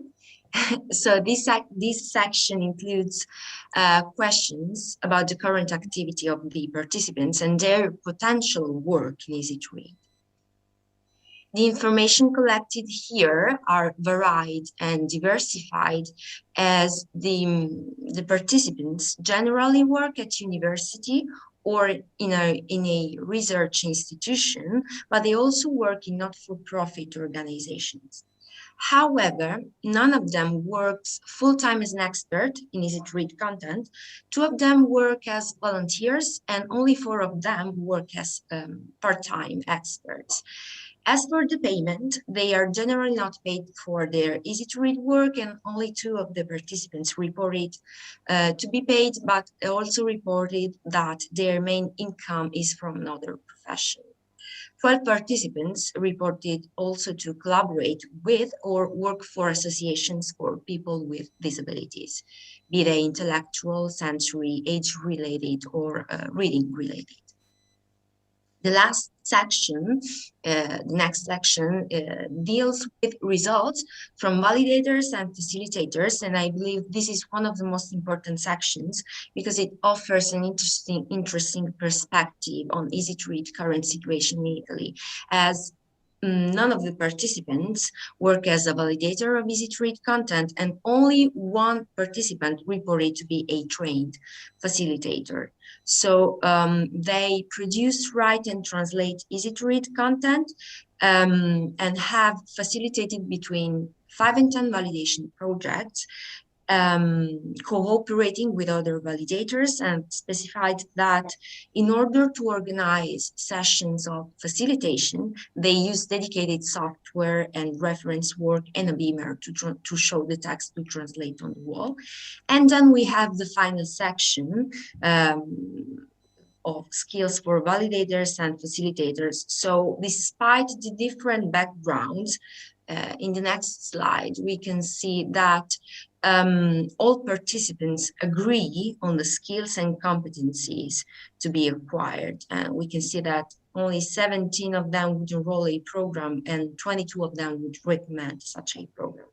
So to conclude, despite the efforts and progresses made thanks to the European project as EASIT and TRAIN2VALIDATE, the answer obtained show that in Italy, the emerging field of easy-to-read word is still largely unknown. And this is due to several factors for instance, the lack of official guidelines or the lack of academic research and training, and also to the fact that most of people working in this field are volunteers. So we really look forward to reaching this goal through the TRAIN2VALIDATE project, and I would like to thank very much my partners, my colleagues, and all of you who are here today. So if there is any question, we will be happy to answer. Thank you.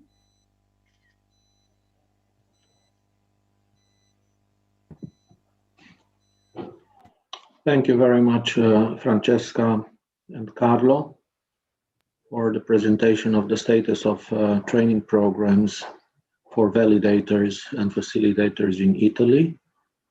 Please feel free to ask any questions now or in the chat area. If there are no questions for the moment, we will continue with the next presentation. We are I have a question on the schedule.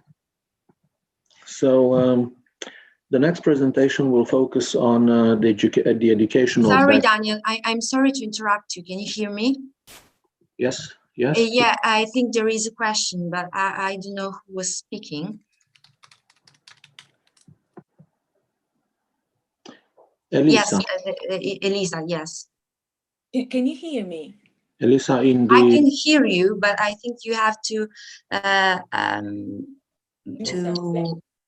go to interpretation section and select English so that Daniel can hear you. Yes, where is the interpreter? Also mute original audio. Please make sure Yes. that. Can you now? Excellent. Yes. Okay. Now, so can I ask my questions now? Please. Okay, no, it was very interesting. I'm Italian, so having an overview on Italy completed, integrated the very few things I know about Italy. And this particular section of workers in the area.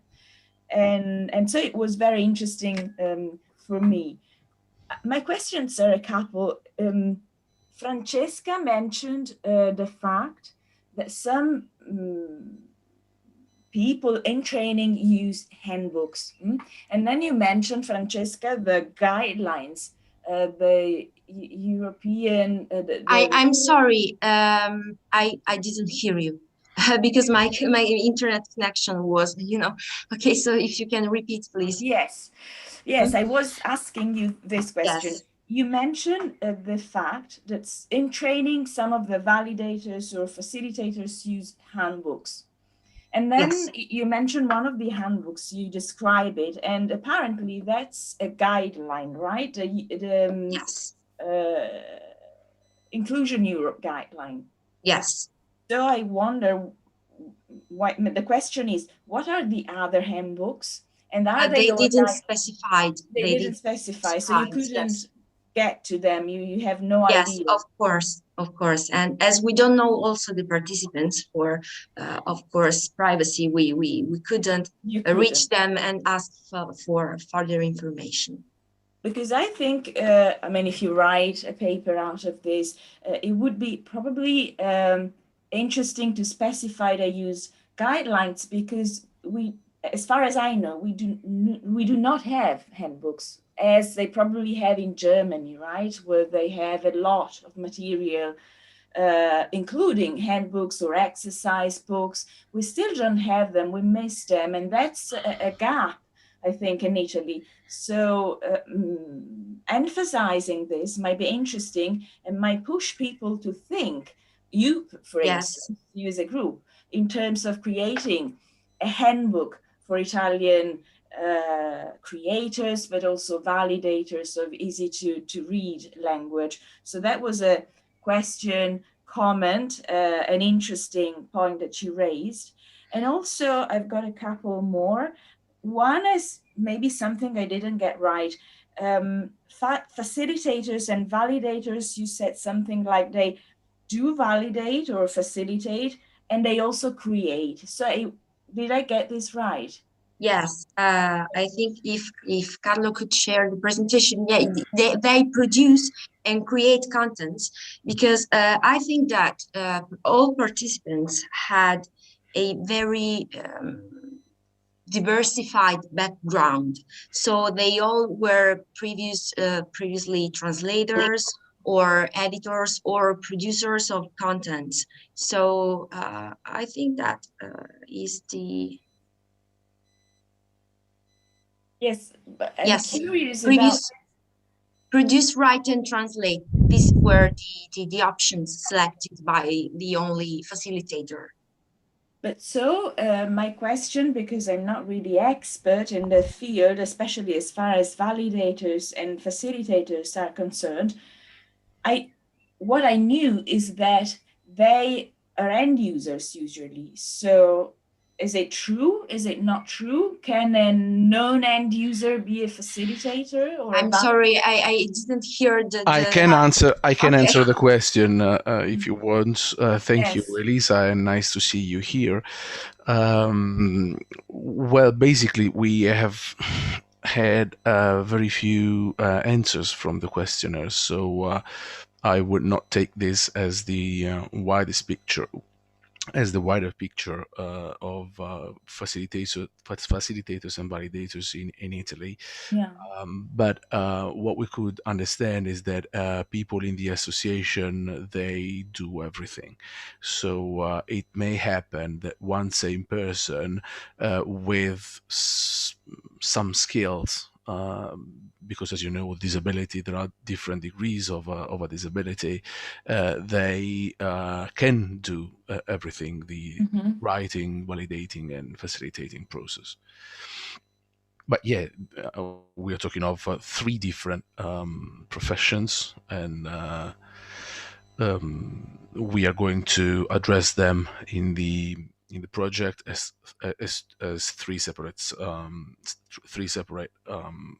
professions, taking for granted the writing.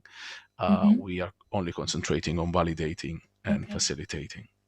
I see. Thank you. And last but not least, the Italian translator for facilitators and validators, do we have one? Validatori, facilitatori. Validatori e facilitatori. So that's the counterpart in Italian. That's what they understand, and they are happy with this. And I'm also happy with this because it's similar to the English one. So there's no misunderstanding. Okay, thank you very much. It was very interesting. Thank you, Elisa. Thank you, Elisa. Any other questions? Please feel free to address them in the chat area. We are a little bit behind the schedule. Thank you, Carlo and Francesca. We will continue now with the situation in Romania. These are the results that I obtained together with my team, Simona Shimon, Marcela Farcasciu, and Ana Maria Chieni from Politehnica University of Timișoara. This is the structure of my presentation. In the first part, I will focus on the professional situation of easy-to-read validators and facilitators. Then I will detail a bit the aim of the research and go into further details about the status of validators and facilitators in our country. First of all, in Romania, and I'm sure that in most of the other European countries, these professions are not listed in the NAC codes, codurile KN, as we use the term in Romanian. So this is, of course, a problem. One of the major aims of our research is to understand more about the status and the needs of easy-to-read facilitators and validators in Romania. What do we understand by status? It's a profile based on data related to demographic profile, general education, education and training in easy-to-read, current activity, and skills. Basically, the structure which you have already seen presented by our partners. I will skip this part because I presented it this morning. Our research is also based on a quantitative analysis, and we managed to gather the answers from 48 respondents who took the survey. Concerning the demographic profile, most of the participants declared that they are young or relatively young, between 41 and 50 years of age, and 2/3 of the participants are women. Concerning the general education and training, almost half of the participants have a master's degree, which is good. And they continually improve their skills by participating in conferences, workshops, or they do research in the field. Concerning the education and training in easy-to-read, as expected, they do not have any specific training in this field. However, those who do have some training, they said that they have attended workshops or university courses, and that they are familiar with easy-to-read content in printed form or in digital form, and also audiovisual content. Concerning the fields in which they have been trained, they said that they were trained in a specific field, and that they are familiar with creation or writing easy-to-read texts, or with the adaptation or validation of such texts. None of the persons who took the survey declared that they use any handbooks for training, mostly because there are no such books, especially, or handbooks, especially in Romania, which also justifies the need and the usefulness of our research. Those who are involved in Easy to Read say that they have been trained for less than 20 hours, which is not much. Concerning the current activity, most of them are working at a university or in a public institution or in a non-profit organization. And one of the problems we identified is that a great majority, almost 75%, are not collaborating, or they are not a member of an association in the field, which is a problem from our perspective. However, those who work with or are members of associations in the field say that they cooperate with associations which help people with intellectual disabilities or sensory disabilities, age-related disabilities, and so on. It is interesting to see that most of the people who are involved in easy-to-read activities have a social and humanistic background. They have worked before as a journalist, as writers, or they were teachers or researchers. It is also very interesting to see, and somehow we expected to get these results, that they work as volunteers and that they are not paid for their work.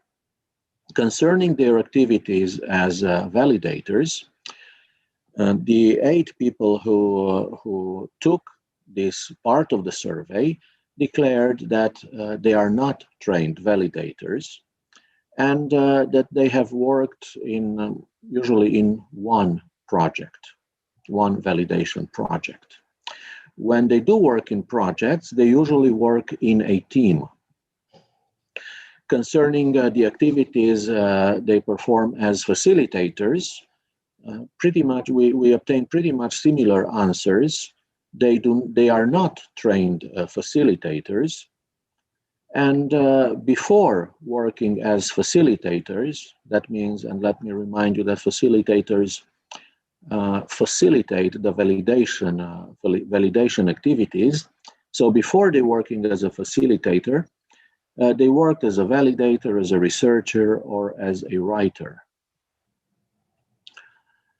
When they facilitate such easy validation activities, they are usually working with other validators, other facilitators, but also with researchers in the field.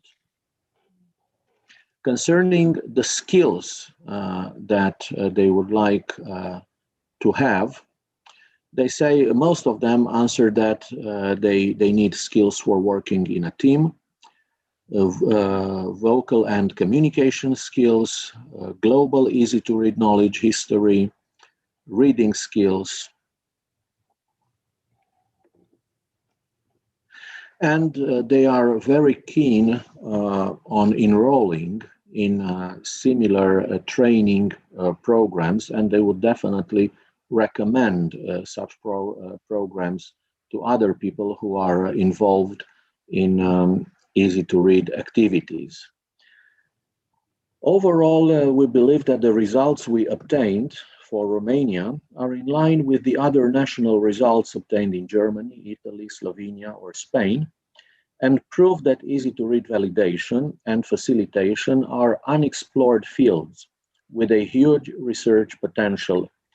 We are convinced that our combined efforts in the next steps of the project will certainly support easy-to-read validators and facilitators and will contribute to the recognition of their work. Thank you very much for your attention, and we are ready now to take your questions either directly or in the chat area.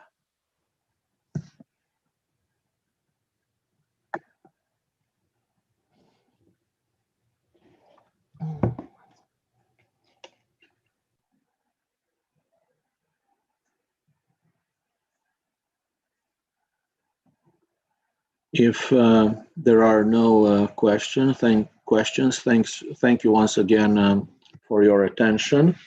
And we will continue with the next presentation in this morning session.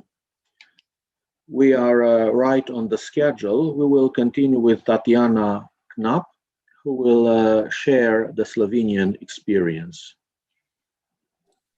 Thank you, Daniel. Can you hear me? Yes, we can hear you fine. Thank you. I will share my screen now.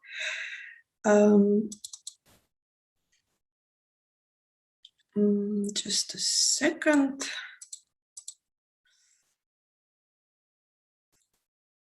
And this is my presentation. So hello from Slovenia, Sloven Gradec. I almost feel like in Eurovision reporting this now. It was just this past weekend. I won't go into great detail about the results from Slovenia because they are quite similar to the other countries that already reported today, but I will provide some background and some main points as regards of the experience, challenges, and expectations that the validators and facilitators in Slovenia have. As for the background, Slovenia is quite a small country. We have approximately 2 million inhabitants, and languages, like official languages in Slovenia, are Slovene and also Italian and Hungarian. We have quite a lot of elderly people, like 1 in 5 people is over 65 years old. We have around 12 to 13% of people with disabilities. That is 1 in 8 people generally, but we have no official data on those numbers. And we have around 80% of foreign citizens, which is like 1 in 12 people. It is estimated, we did those estimations with some other organizations, that there are around 25% of people in Slovenia, that is 1 in 4 people, who benefit from easy to read or easy Slovene. As for the systemic development of easy to read, easy Slovene, that has been going on since approximately 2010, and our national guidelines, the newest ones, were developed in 2019. As for the terminology, for now we use coordinator for the facilitators because facilitator is a hard word in Slovene, and as for validators, we use testni bralec svetovalec, which is a test reader advisor. But this terminology has not yet been completely defined. In another European project, that is Project PERLSI, we are working together with Lithuania, Latvia, and we did a survey in Slovenia as regards how much people know about easy to read, and we got 477 responses from general population, and a good 40% of people have heard about easy to read and have not used it, and around 30% of these respondents said they already used easy to read. And only, this is speaking only because this is a good result for us, only around 1/4 or 25% of people that answered that survey in the Project PERLSI said they have never heard of easy to read. And when we asked the target groups of end users of easy to read whether they know anything about easy language, easy to read, 64% of them said yes, and 26% of them said no, which is quite similar to the general population.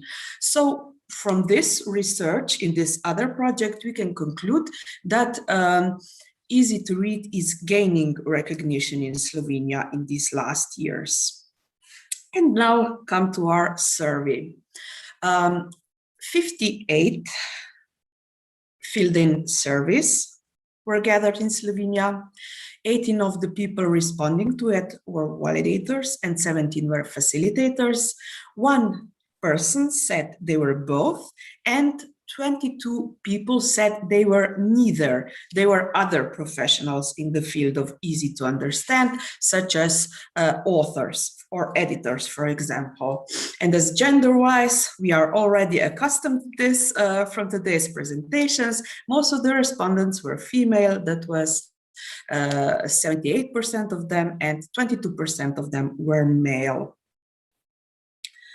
As for training experience, I did not divide these results into the facilitator validator groups, but I have joined them together.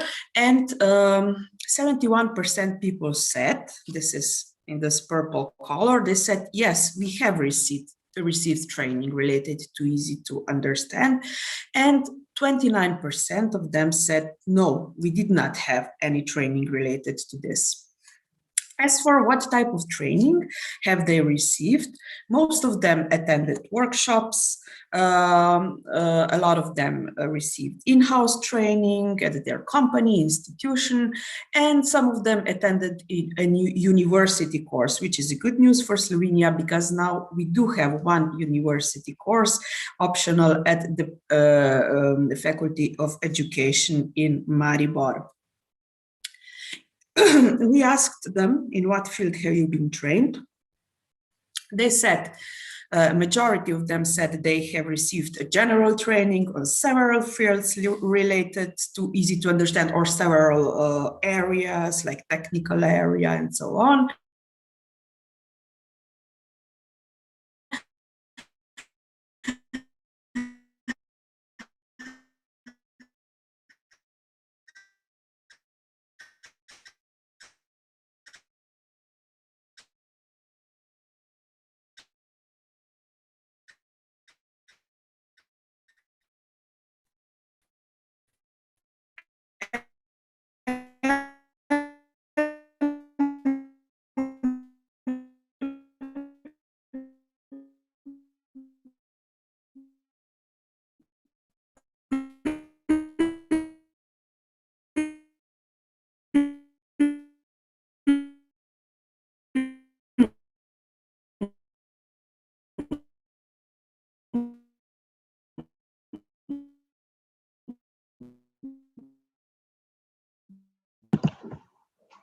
Tatiana, can you hear me?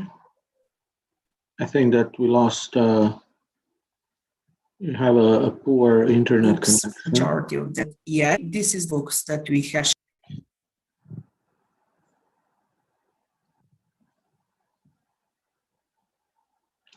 We are waiting for Tatiana to come back online.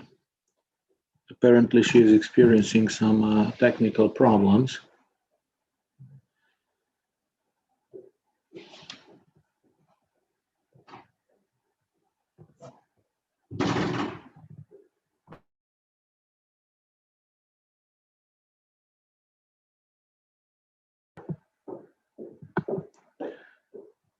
We are still waiting for a couple of seconds, and if Tatiana, oh, hello Tatiana, hello again. Hello, I am so sorry, but something happened. Please remember to select English in your interpreting panel, and then mute. Okay, can you hear me now? Yes, please feel free to share your screen and continue with your presentation. I am so sorry, but No the problem. line, Yes. the line died. I will just continue from where we. I will just move on to challenges. I was speaking about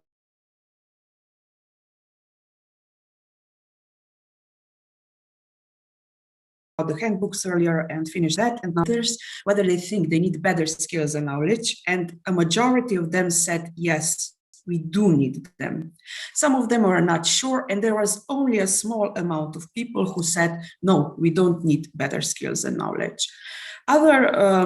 Other challenges that were pointed out were that the easy-to-read area in Slovenia is very dependent on non-governmental organizations, as also other partners were mentioning, and this area is heavily dependent on associations. The validators and facilitators are mainly not paid, and so there is this need for formalization of those roles. And it's also a demanding job, and there is a big need for trainings. What do our facilitators and validators expect? They think that the key components of a successful training program for validators and facilitators is existence of experienced validators and facilitators as lecturers. Furthermore, they think diversified materials for applications are really important, and also multi-level training programs, handbooks, guidelines, and also adequate number of hours. What is perhaps interesting is that they did not perceive the existence of a basic universally accepted curriculum or existence of professional trainers or diplomas as very important, somewhat important, but not the most important for these trainings to come. They would like to get knowledge on online and audiovisual, easy to read information in those trainings, and they would also like to have a lot of practical workshops. Most of them would very likely engage in a program to become a certified validator or facilitator, and they would very likely recommend such a program to their peers. With that, I will conclude my presentation. I once again apologize for the unexpected connection trouble, and thank you for tuning in for this presentation. Thank you, Tatiana. Don't worry, these things happen. We will take questions in the chat area, and we will continue now with Angela Cotoară from Fundația Profesional, Romania, with her presentation. Angela, you have the floor.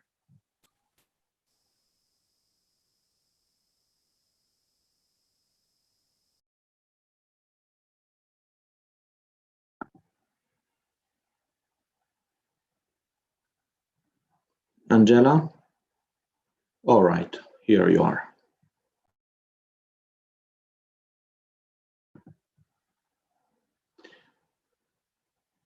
We can't hear you, Angela. Okay, you can hear me now?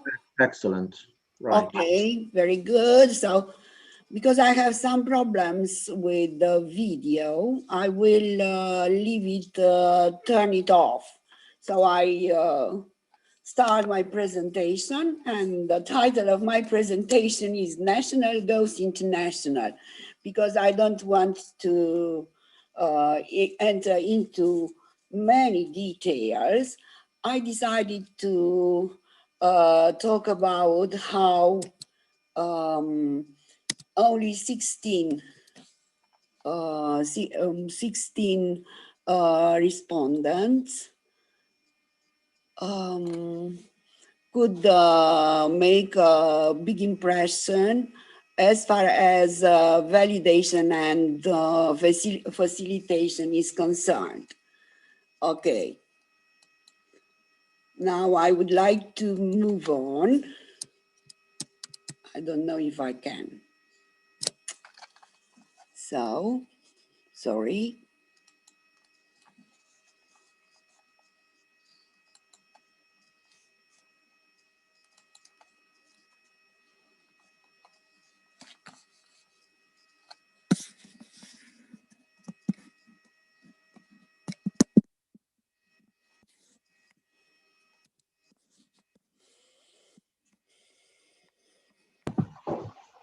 If there is anything we can do, Angela, Sorry?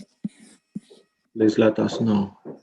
Yeah, if you can help me, because I can't move the slides. I don't know why.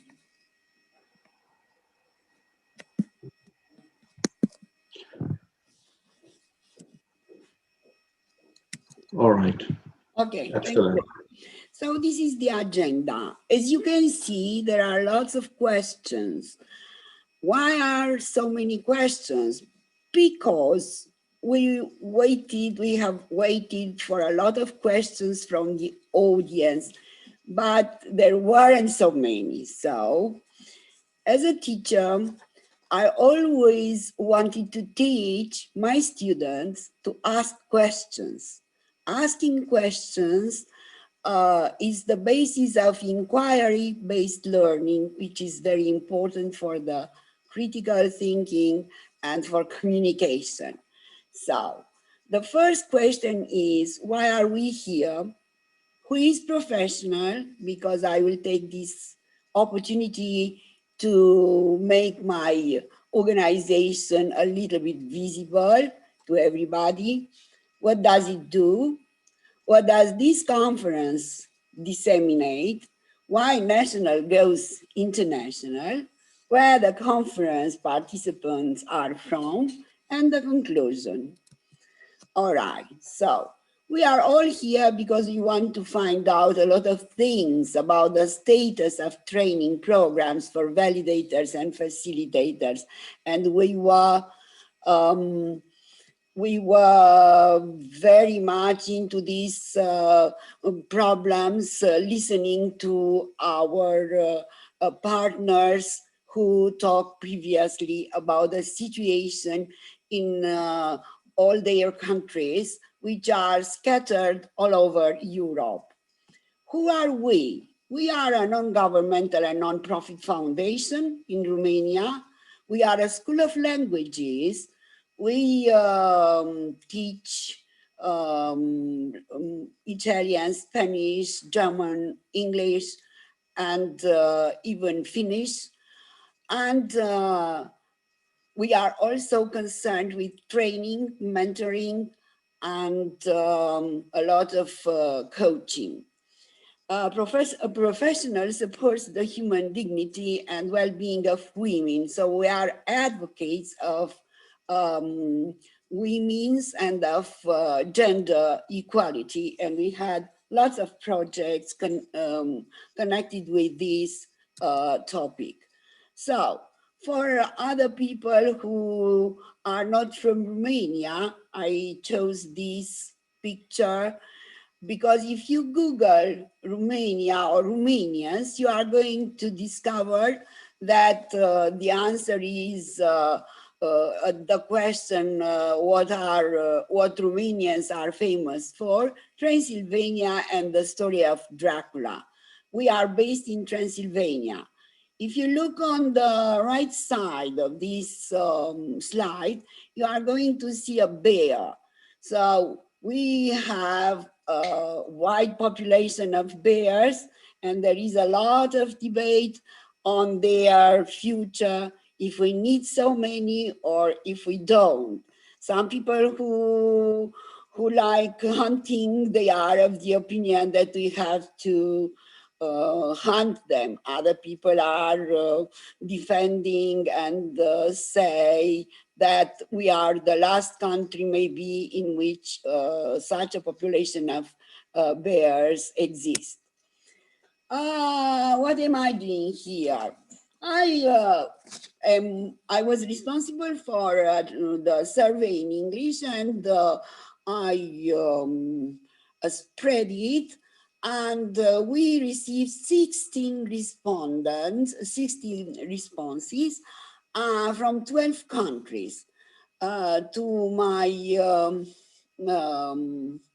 amazement, we received from Romania 4 answers, which were concerned with a very interesting project run by an association called Diverse, who is engaged in helping Roma people, that this easy to read method was used for Roma people because they are not very much educated, and it was appropriate for them to use this method. The answers of the English survey, you can see there are the flags here on the map. So they are from north, from Finland, where we found a validator, a trained validator. She was the only one trained. Up to Canada, Portugal, Spain, and France, Germany, Croatia, Italy, Bulgaria, Poland, etc. So going on, I was just talking about this Roma community because in Transylvania, I don't know why, we are the second largest, we have the second largest Roma population. After Giurgiu is the first and we are the second. Here in the right up hand corner, you can see the symbol of Roma community is the wheel. And that was very interesting to find that this easy to read has been used with this community in our country.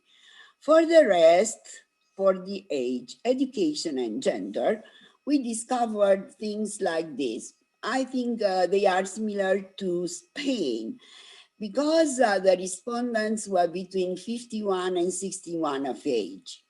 So if there is a strong correlation between age and subsequent opinions and behavioral traits, these age can show it. They all had a master or a PhD degree, and perceptions differ among survey respondents when they are compared by gender.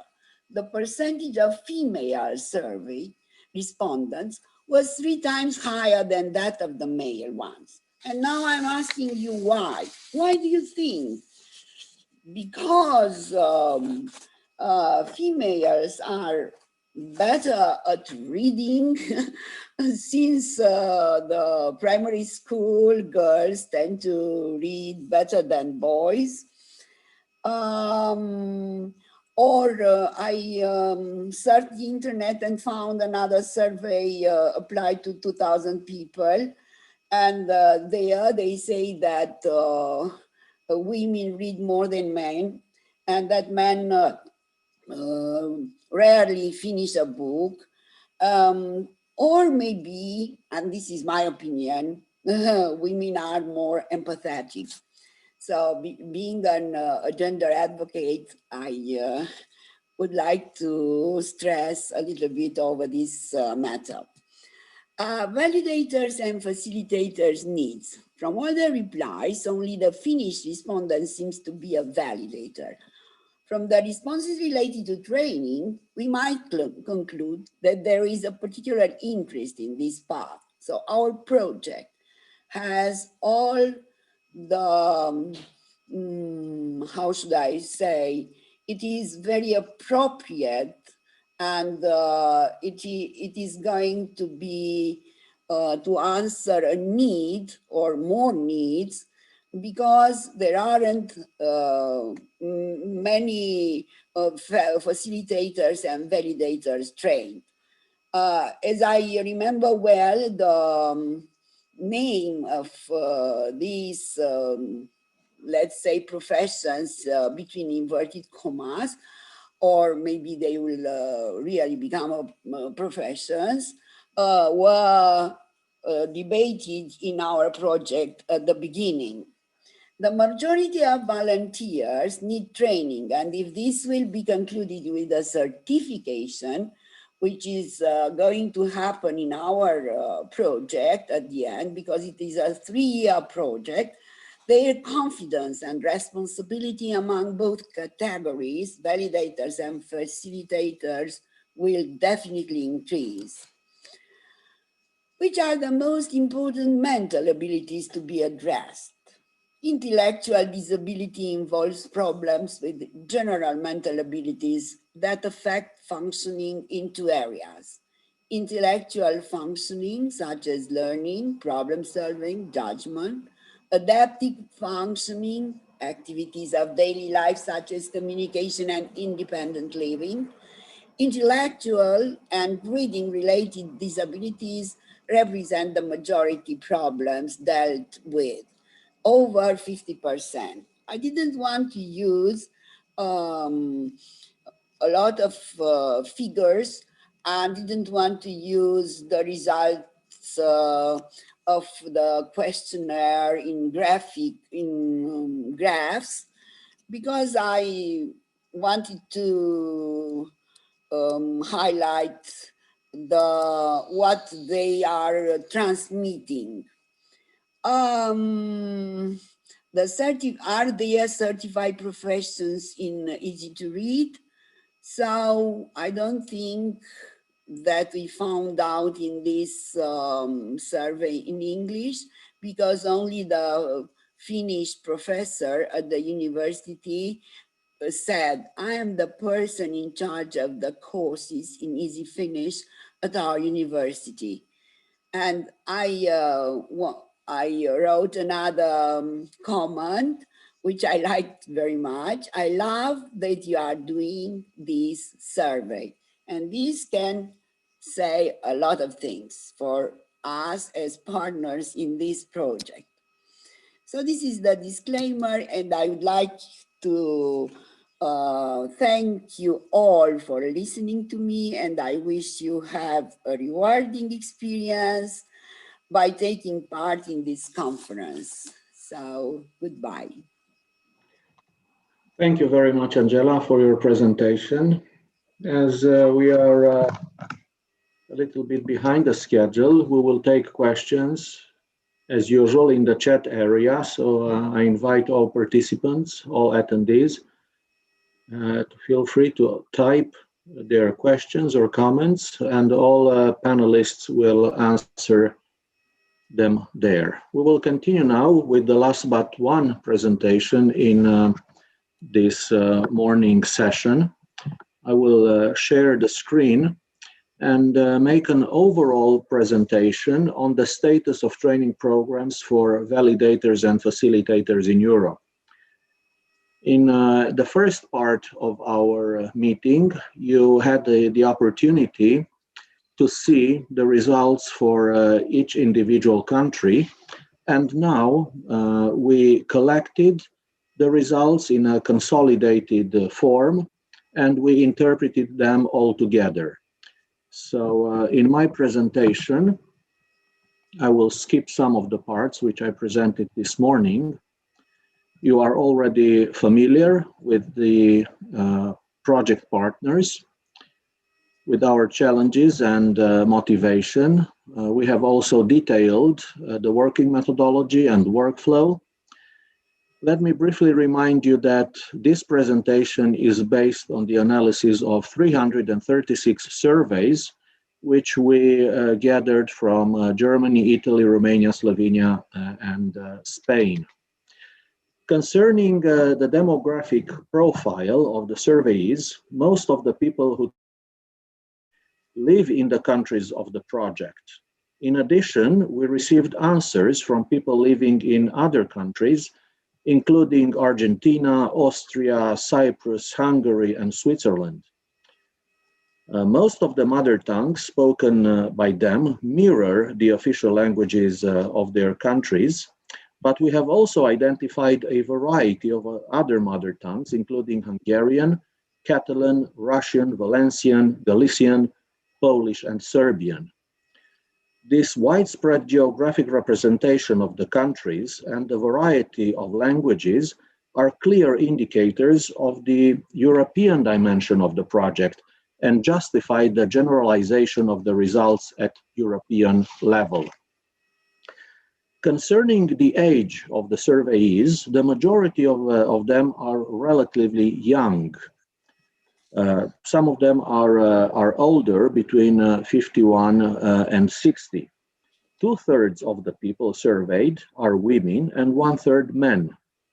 In the optional text box, which we offered at the end of this section, some of the surveys reported a series of disabilities or impairments, including intellectual disabilities, stroke, aphasia, dyslexia, or working with people with disabilities, which for us, again, are valuable indicators as to the accuracy and relevance of answers received in the survey. Concerning the general education and training of the surveys, they reported a variety of ways in which they continue to improve their skills. Namely, they participate in conferences and workshops. They participate in in-house training programs at companies, or they read literature in the field. Concerning the education and training in easy to read, regarding their level of knowledge and skills, people 65.9% of the 335 people who send surveys reported having some sort of training related to easy to read. They reported different types of training, including workshops, vocational courses, in-house training, or internships. Most of them declared that they are familiar with printed content. Some of them stated that they are familiar with digital content, but with other formats as well, such as audiovisual content, including interpreting and audio content. The answer to question 3.4, that means in what field have you been trained, showed that surveys had been trained in both general and specific fields.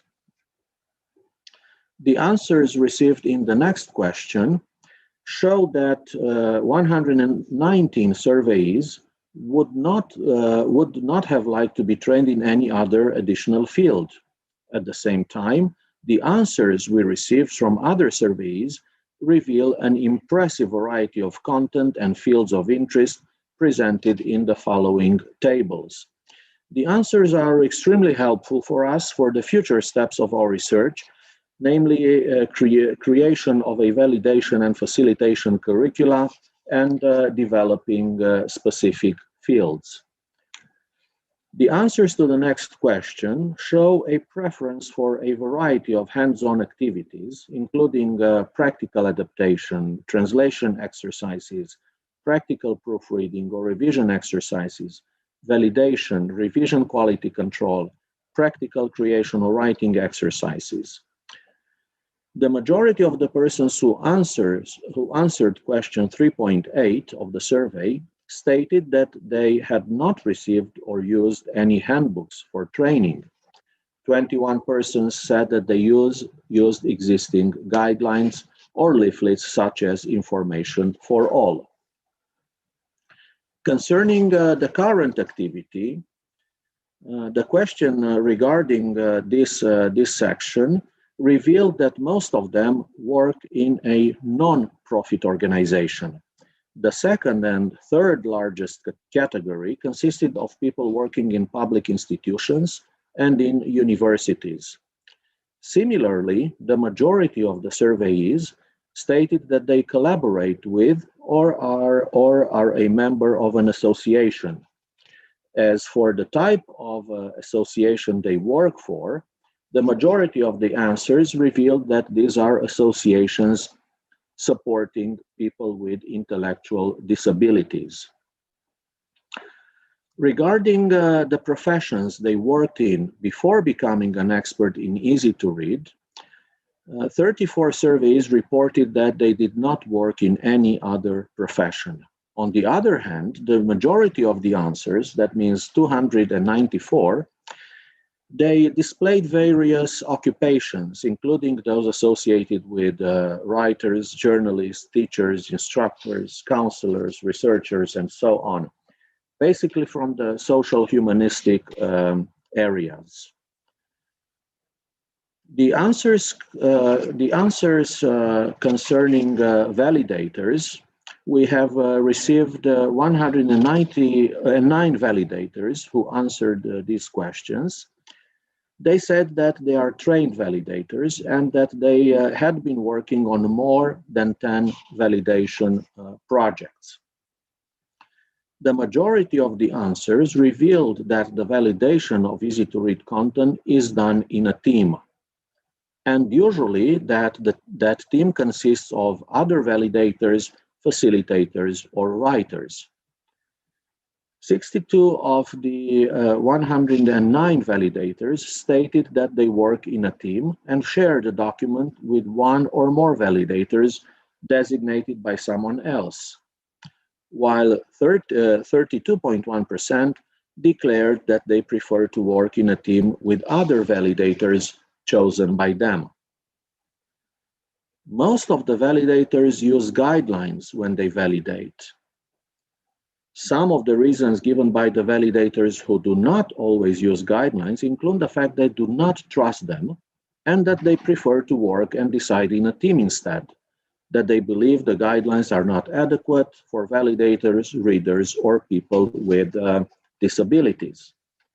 Concerning the facilitators, out of the 78 surveyees who answered the questions in section 4.2 of our survey, 48 stated that they are not trained facilitators, while 30 stated they are trained facilitators, while 30 stated that they are not. Before working as a facilitator, some of them fulfilled one or several roles related to easy to read, such roles being a trainer, a validator, a writer, researcher, translator, or editor. Concerning the validation team, when they assess the feasibility of a validation project, 32.9% of the validators claimed that sometimes they communicate with other validators before taking a decision. 21.2% assess the feasibility of a validation project based on their own experience, while 20% always communicate with a validator before taking a decision. The 207 answers we received reveal that the persons involved in the production of easy-to-read facilitation communicate with in the facilitate process include validators, other facilitators, and people who need and use easy-to-read content. Concerning the feedback, most of them receive feedback from easy-to-read writers based on the validation comments. To organize sessions, most of the facilitators use a variety of tools, including traditional work management tools, that means printed calendars, notebooks, reminders. Others use computer-based management tools, web-based communication platforms, or dedicated software. 21 respondents out of 78 declared that they do not use any facilitation strategies to organize sessions, while only 4 stated that they use such strategies. Those who detailed the answers to this question mentioned that they communicate with validators, make sure that they understand the requirements, use group reading or other motivational strategies. Concerning the skills section of our survey, validators and facilitators, concerning the skills that validators and facilitators should have, they answered that they would like to have active listening skills, easy to read principles or guidelines, skills for working in teams, reading skills, global easy to read knowledge such as history, guidelines, target groups, and so on. In the process of validation, the respondents consider that the validator should check if the easy to read text is clear, accurate, natural, and consistent, and if the easy to read text is acceptable and informative enough.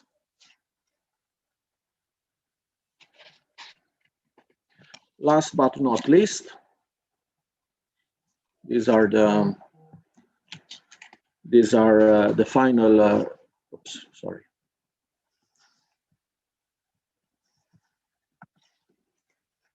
These are the final results. As facilitators or validators, most of them agree that they need better skills and they need further training.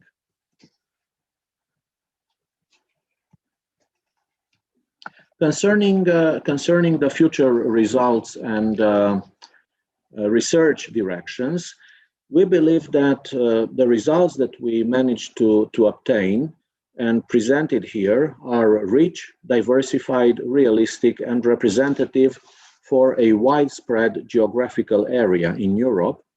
And they will offer a solid ground for the successful advancement of the next activities of the project, namely to identify and document the skills and competencies needed by validators and facilitators, to develop a competence-based curricula, to create open educational resources, to provide assessed training materials, and to explore certification pathways.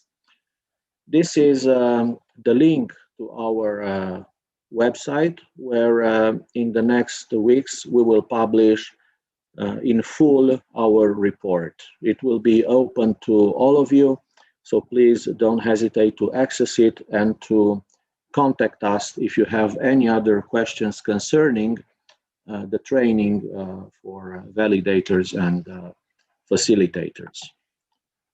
Thank you very much for your interest and attention, and let me check the time. I am 2 minutes behind, so please, if you have any questions or comments, please write them in the chat area. Thank you once again.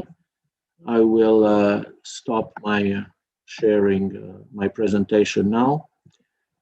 And we will continue then with the last presentation in this first part of our program. Elisa Perego and Anna Jankowska will talk about the training of easy-to-read validators and facilitators. So Elisa, Anna, you have the floor.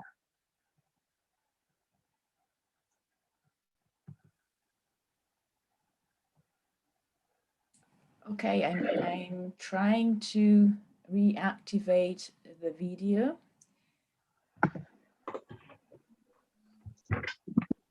I think I managed. You did. For some reason I can't, but avvia il video. Okay. Okay. There you go. Okay. Thank you, Daniel, for having us here today. I don't know who should start, actually. So maybe Daniel can chair the session and tell us what to do. Well, you have, as we discussed, you have a joint presentation. Yes. So it's up to you to decide. Anna, can you say something so that we make sure that you have sound? Yes. Did you hear me before? Okay, you don't have sound. So please go to the interpreting option. At the bottom of your screen, select English and mute original audio. I completely lost you as well. Nothing. Okay. So select English and mute original audio. No, right. Okay. Okay, now you can hear me? Now we can all hear you. All right. So you have the floor for the next half an hour or so. So feel free to share your presentation, your thoughts and comments on the training of easy-to-read validators and facilitators. Thank you very much. Okay. I was going to say, Elisa, that I think my presentation is very short, so I'm happy to go second, and then maybe we will still have time to talk. Or you cannot hear me, can you? Is it better now? I can hear you. Okay, you can hear me. I thought you couldn't. So if you want to go first, absolutely. Okay. So I'll share the screen. which should be now shared. If you can confirm. It is. Okay, so yes, my presentation is short too, and I actually tried to follow the instructions. So what I'll do is give my short answers to 3 of the questions of the questionnaire that, as a member of the advisory board, I was asked to answer. And then I'll add a few comments that just came to my mind while I was reading the very, I have to say, interesting IO1 report. And I'm open to any question or comment, of course. So assessing the training of easy to read validators and facilitators. I'll start with question 1. The question asked whether comparing with other fields of accessibility and communication, in which I am expert, or I'd say I have collaborated in, there are common points or differences in the training demands. And when I was trying to answer the question, I had in mind specifically the Atlet project on audio description, the Atlet Pro project, again on audio description and on the creation of materials for audio describers, and the EasyIt project that has been mentioned earlier by a colleague and a partner in the project, which have in a way the same structure as Train2Validate. And actually, I must say that I didn't find so many differences, right, in the training demands on the part of the experts. What I found interesting and actually shared is the idea that it is important to know the theory in a way, but in particular, user needs. And I have to say this is very important, in fact, especially because that's the only way for, in this case, validators or facilitators, but also for easy to read creators or translators to really know what they need to do when they produce or validate a text, knowing how users receive a text, be it a written text, a simplified written text, or even an oral text. So knowing that helps apparently a lot more than knowing the theory of easy to read writing, which of course is required, which of course is very important. So this made me think that in this still long path toward the creation of a course and of materials, some thoughts about a theoretical unit devoted to clear and summarized scientific results on the way users intake input, especially even complex input, but also simplified input, might be an idea, might be something to consider, because that can help us decide whether one solution, one strategy is actually better than another. And so that's something that I found as a shared need of prospective trainers, of prospective actually trainees. And I would focus a lot on this.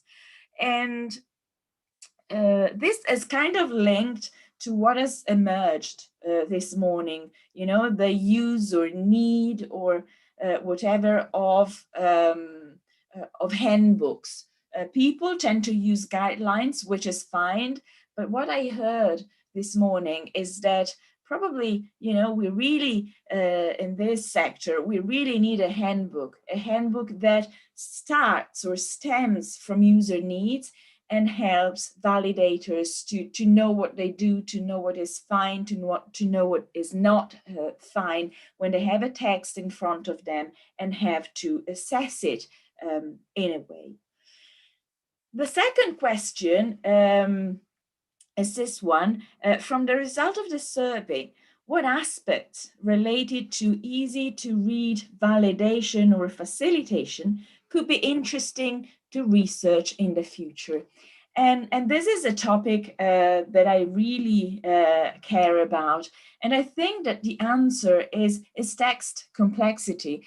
In EASIT, in many other easy to understand oriented researcher projects, we think a lot about how to simplify a text, right? But there is not still a complete, I think, idea or a measurable idea of what a complex text is. And I think this is very important. This is missing so much. So I think research should go that way, because before simplifying, we should know what is complex from an empirical and a scientific and point of view, not just out of our intuition as speakers, which is fine.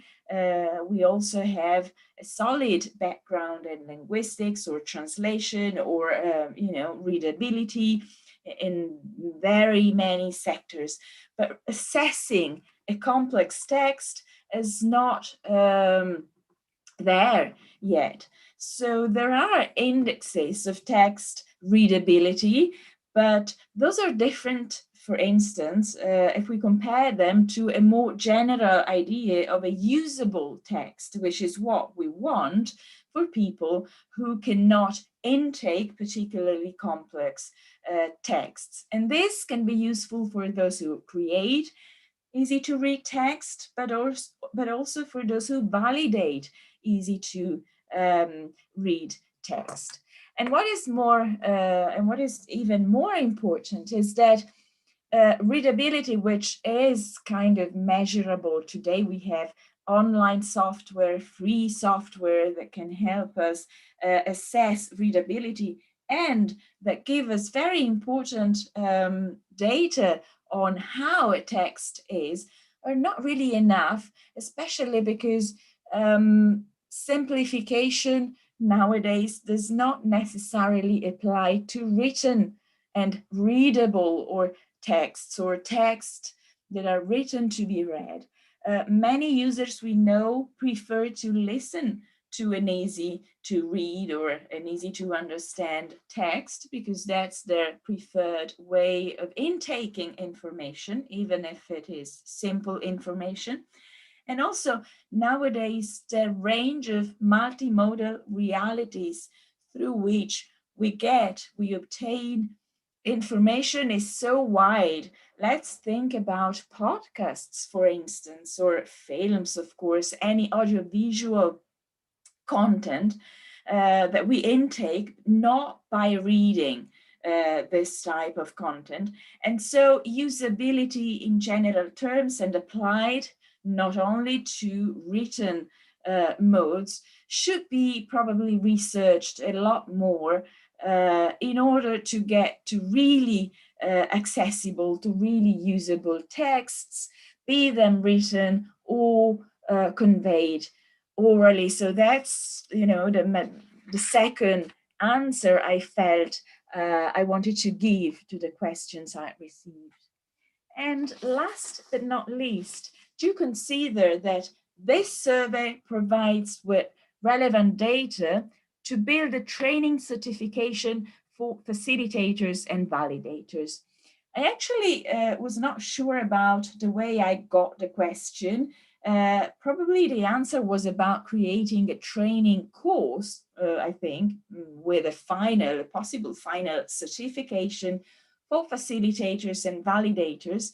And of course, I think that the survey provides a lot of relevant data, but this data could probably be integrated by some, qualitative face-to-face interviews with a range of professionals, but also end users to, round things up in a way and have more qualitative material to work with. you actually are in an early stage of the project, so you've got so much ahead of you, and you can still adjust a lot of what you are doing. And this is just a suggestion, which, by the way, might be there and I just didn't know. So that's my answer, one of my answers to this question. And another answer is basically this one. More than an answer, this is a comment or a thought that came to my mind when I was reading the report. I think the course should be very, very practical, including a lot of hands-on exercises. So probably tending to what we call a handout, a handbook at the end, of course, with a different probably structure. Because of the nature of the work of the validator or of the facilitator. So that's one of the ideas that came to my mind. But also I wondered, why not providing a complete, comprehensive and reliable validation checklist, which is not an easy probably task, I guess, because it needs to take into account a lot of variables, but a reliable checklist that can serve as a starting point for validators, but also as a working tools for validators and facilitators. It can probably ease up in a way the work, make sure validators check all the relevant issues that they have to check when they are in front of a text. And so I'm very for checklists checklists or any variation of them. And that again is an idea that can or cannot be considered, but that while reading the report constantly came to my mind. Regarding the quality checklist, of course, this has to do or should have to do with how should a text be. And in this respect, my question, the question that I asked myself are the following. Perhaps we need, or I would, or I feel the need of more measurable indexes or terminology. In the report, you talk about informative, clear, natural texts, but what do they really mean, right? Can these words be measured or defined more clearly so that we really can have a checklist? And we really can say that a text is informative for, of course, not everyone, but for most people, because I think that clear, natural, and informative contain quite a subjective nuance that should not be there in a way. So working towards that direction, I think, could be really interesting and links well with the idea of text complexity and how to get rid of text complexity, which we can do if we know what it is, of course. And this, regards my answers to the questions that I received. And I have a couple of concluding remarks here. And one is this one, and this is very personal probably. I'm not really expert in the field, especially as far as validation is concerned. So I've studied and tried to work more on the creation of easy to read texts or adaptation, but I have not been in touch with validators or with the validation process. So for me, there are terms that are still difficult, and I would love to clarify or, to see as more clear for me validation and validator, facilitation and facilitator, but also the reviewing process. Is it a validation process or is it different? And if it is different, in what is it different? And also the quality control. These are terms we also use in EASIT and some, sometimes, but still they are not so clear to me. So I think that in this first report, which might turn into a publication, a more solid work, perhaps even a book, how about devoting a part of the publication on this terminology, which might not be so clear to researchers, for instance, but in any way, people who are not working every day hands-on in the sector, because they might seem very similar, and they keep on seeming very similar to me. I couldn't really explain what a validator is compared to what a facilitator is. And as far as I got to know, I might be wrong, in different countries, this figure can or cannot exist, can or cannot overlap. So it might be interesting to focus on these aspects, which might or seem taken for granted, probably because most of the people working in this project are well acquainted with them, but external researchers might not. Or you let me know I am the one with a problem with this terminology. And to really conclude, I've got two things to focus on. These also emerge from the data you showed. The idea that this too seems to be a feminized job, or to have become such.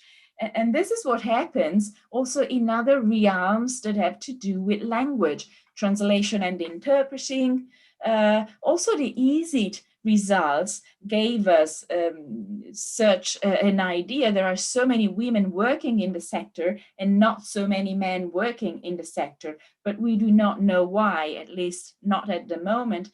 And in the Atlas project, the results were the same again. And here I have an excerpt from an article saying, overall in the Atlas project, we gathered responses from a slightly or not so slightly feminized group. And we've got 66% of female professionals answering our questionnaires. And another and really last point is and here we say, we go, most respondents are trained and paid workers, which seems not to be the case in the validators sector. And so I wonder whether validators are professionals in a very specific sense. The Gentile 2013 and Catan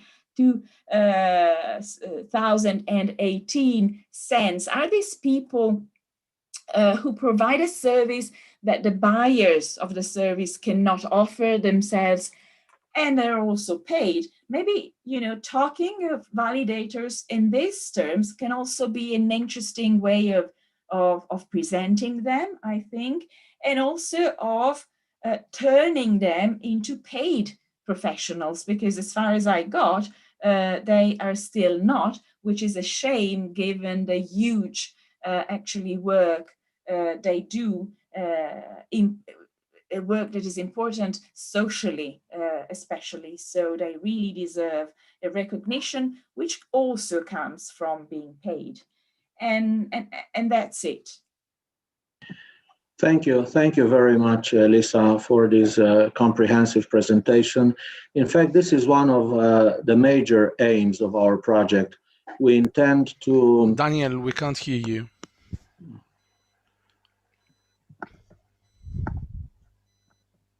Now, yes.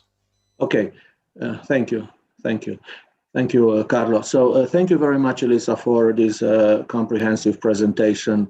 This is, in fact, one of our major purposes of our project, to make validators and facilitators, to help them become recognized and to have in time these two professions listed in the European Code of Professions.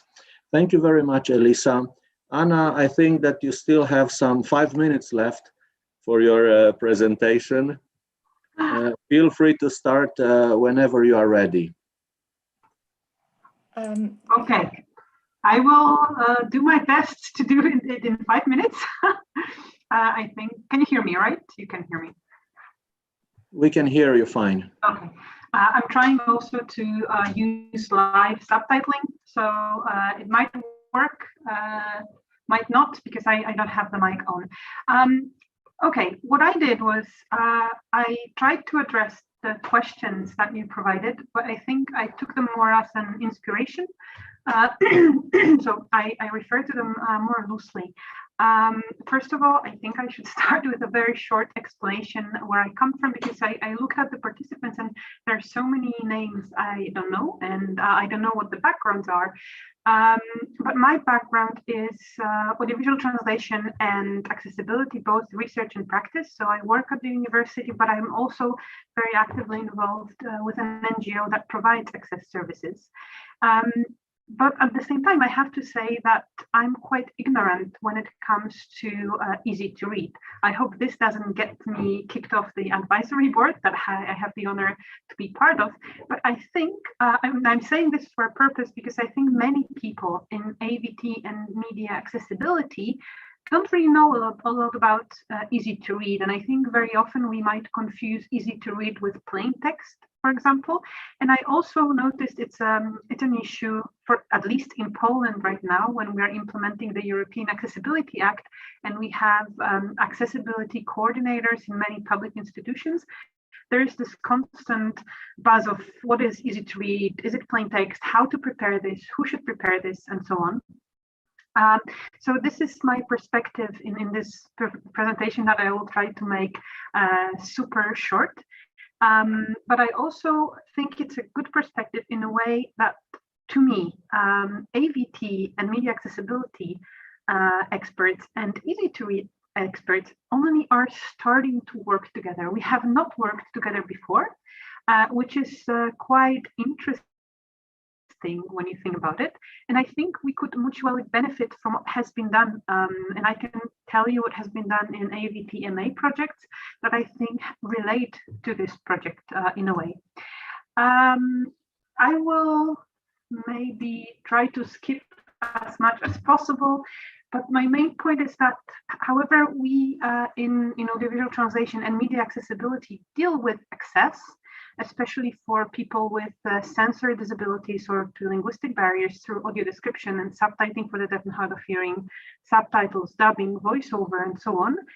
We haven't really considered easy to read as an access service so far. And the good question is why? Since audio description and subtitles and dubbing and voiceover, whatever you have, are actually text-based. And easy to read was not really, and still is not really, part of our research. However, there was a very interesting project which was called Easy Access for Social Inclusion Training, and it actually is exploring how we could use easy to read in audio description, in subtitles, and in the news. But in AVT and media accessibility, unless I'm wrong, and I admit I can be, this is pretty much it so far. Now, what we have in common in AVT and media accessibility, especially with easy to read, is I think that TRAIN2VALIDATE, you respond to the two demands that are shared with other accessibility modes. And this is, I would say, training and certifications of professionals, and also involving and recognizing validators and facilitators, or whatever you will call them, with training. And this is, again, a practical perspective. The demand for access services is growing and will be growing, and I think it's no longer a thing the voluntaries will do, because the European Accessibility Act creates and continues to create demand for access services. So it's no longer a thing that volunteers will do because they want to. The thing is that, unfortunately, in access services, it is often thought that it is enough to be, that they can be done by almost anyone, and really no professional skills or very little professional skills and training is required. In audio description, for example, it is not very uncommon to hear that all you need to do is to not be blind and to speak a language. And for SDH, you just need to speak the language here and manage the software, which you can learn in 2 hours. Those are some of the discussion on Facebook forums for accessibility coordinators in Poland that are present there, and I try to take part, and we try to explain, of course, subtitling is not rocket science, but it's also not something in audio description that you can learn overnight. There are skills that you need. And in this way, with re-speakers, with live subtitling, it's a bit more complicated, but I have heard already from broadcasters, so serious people, that any interpreter can do re-speaking. It's not really a big thing. Now, the second demand that I think that TRAIN2VALIDATE responds to is the need to recognize validators and facilitators. And I think this is the only project that does that. Because in media accessibility, we do have a lot of voices about user-centered research and a lot of user-centered research, a bit of voices about inclusive approach, but then I do not feel that we give enough attention to this in research, but also we don't give recognition also in professional practice. Again, this is a good example from my field, from audio description. Some people provide consultations of audio description by the end users, some don't. Some clients require a consultant to be involved, some don't really care. And if the price for audio description without a consultant is lower, they will go for the lower price. And another issue that I think is very important here is that is it enough to be a person with disability to be a validator? I don't think it is. And very often a self-advocate is not a skill, enough of a skill to be a validator or a proofreader or however you want to call it. And also something that comes back from translation practice, we could think about involving validators as a good practice, but maybe also as a norm. In translation, you have different norms, and if a client buys something that is norm A, they know they just buy a translation. But if they buy norm B, they know it's translation and proofreading, for example. So maybe this is something that would also be considered in this project, that you could introduce it as a norm, for example. And then there have been a couple of projects that were identifying training needs in the last years in live subtitling, in audio description, and in easy, and also the easy access for social inclusion training. Now they had used a very similar methodology that you're using in your project, but I think there are a couple of things that you could adapt. As Elisa said, it's still an early stage, so I think I had the honor to participate in the project in the Ad Lab, which was led by Elisa, and I think there are a couple of things that can be taken from them. You have done a survey, and the report is very impressive. But I also think that you could use other methods that were used in the other projects, which was which were interviews, which gave more insight, especially into the training material used and how the training is done. And I think this is an option that is very well worth exploring when designing the curriculum or training materials. And also you could think about focus groups as well. And another aspect that I think is very worth exploring beyond what you have already done is looking at the participants that were involved. Because if I understand this report correctly, you've addressed mostly practitioners, so the organizations, the writers, validators, facilitators, but other people that could be included not only in your research team are trainers and researchers and experts. And I'll try to justify it very shortly, and this is actually my last slide.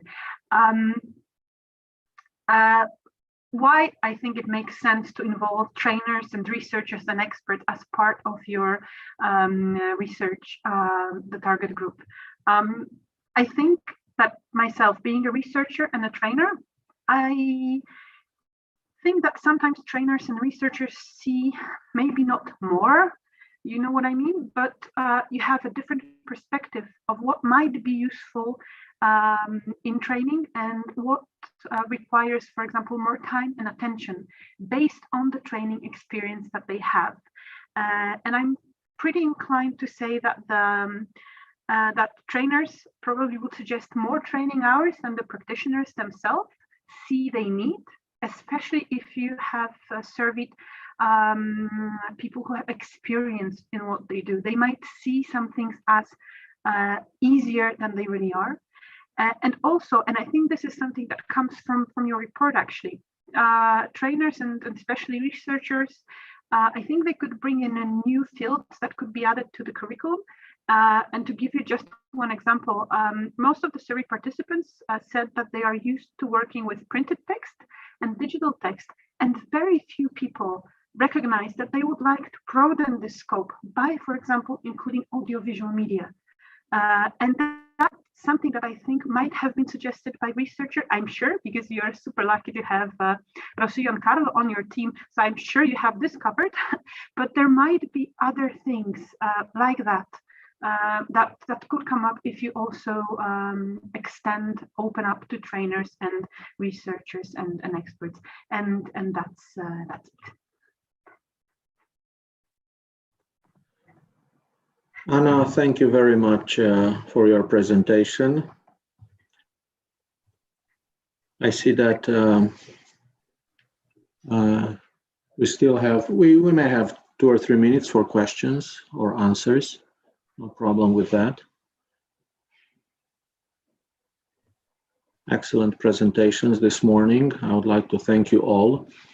And let me remind you that we will have a lunch break now, and we shall reconvene at 2:30 Eastern European Time.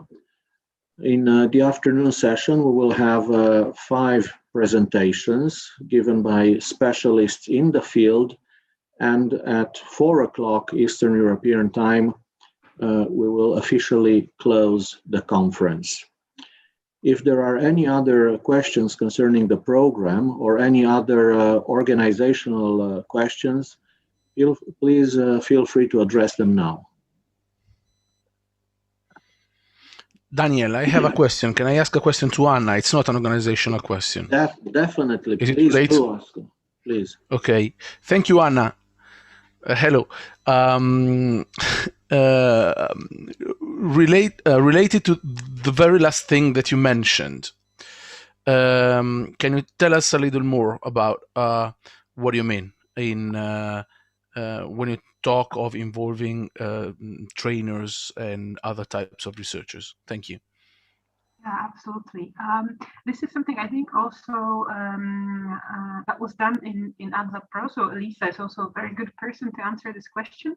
But part of ADLAB Pro was a survey that was addressed apart from the users that you have already included. There were also trainers and researchers and trainers also at different levels because we addressed trainers who were university-based or vocational education-based or in-house training as well. So we had very different perspectives and very different approaches.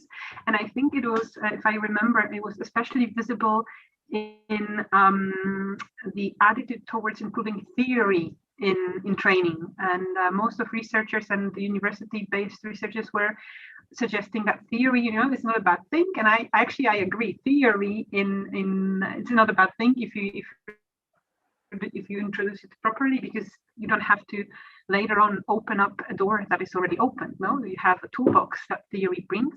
But what was also done, and I thought it was fantastic, was I think the University of Adam Mickiewicz was responsible for this. They have selected some of the trainers. They have asked the trainers to share their materials, the teaching materials, which people did. And then they held online Skype sessions with the trainers to go over how they teach and go over some of the materials and exercises and activities they develop to understand them better. In a sense, what is the goal of this activity, on how it plays out, does it work well, and so on. And I think this was very good. Also, maybe Elisa, you can have a say on this. Also, at the stage of not only developing the curricula, but also developing the training materials. Thank you. Thank you, Carlo, for your question. Thank you, Anna, for your comments. Let me just check the chat area. All right. So let me remind you that we will meet in 1 hour at 2:30 Eastern European time. Thank you once again for your participation, your comments, and your presentations. And enjoy your lunch.